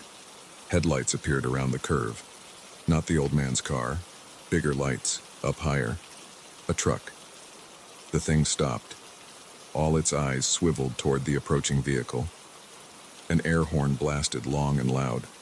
The truck was a big rig coming fast. The horn kept blaring.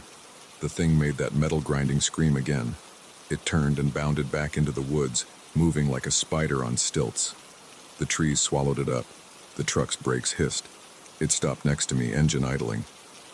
A door opened high above me. "You okay, buddy?" Some old guy flagged me down back there. Said someone needed help. I tried to answer. The world tilted sideways. The asphalt came up to meet me. I woke up in a hospital in Lake Placid. They told me I had hypothermia, a broken arm, and claw marks on my legs that needed 53 stitches. They asked what happened. I told them I fell down a hill running from a bear. The police found my campsite. Everything was shredded: tent, sleeping bag, backpack. They said it must have been a big bear. I nodded and didn't argue. That was 3 years ago. I haven't been camping since. Sometimes I dream about that clicking sound, about those wrong-shaped eyes reflecting moonlight. I wake up sweating no matter how cold it is. I know what I saw that night. The old man saw it too, and the trucker must have caught a glimpse. But we don't talk about it. Who would believe us? I still have the knife I stabbed it with. The blade is stained black, and nothing will clean it off. Sometimes, late at night, I think I hear clicking sounds outside my window. I keep the knife close, and I never go out under a full moon.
this.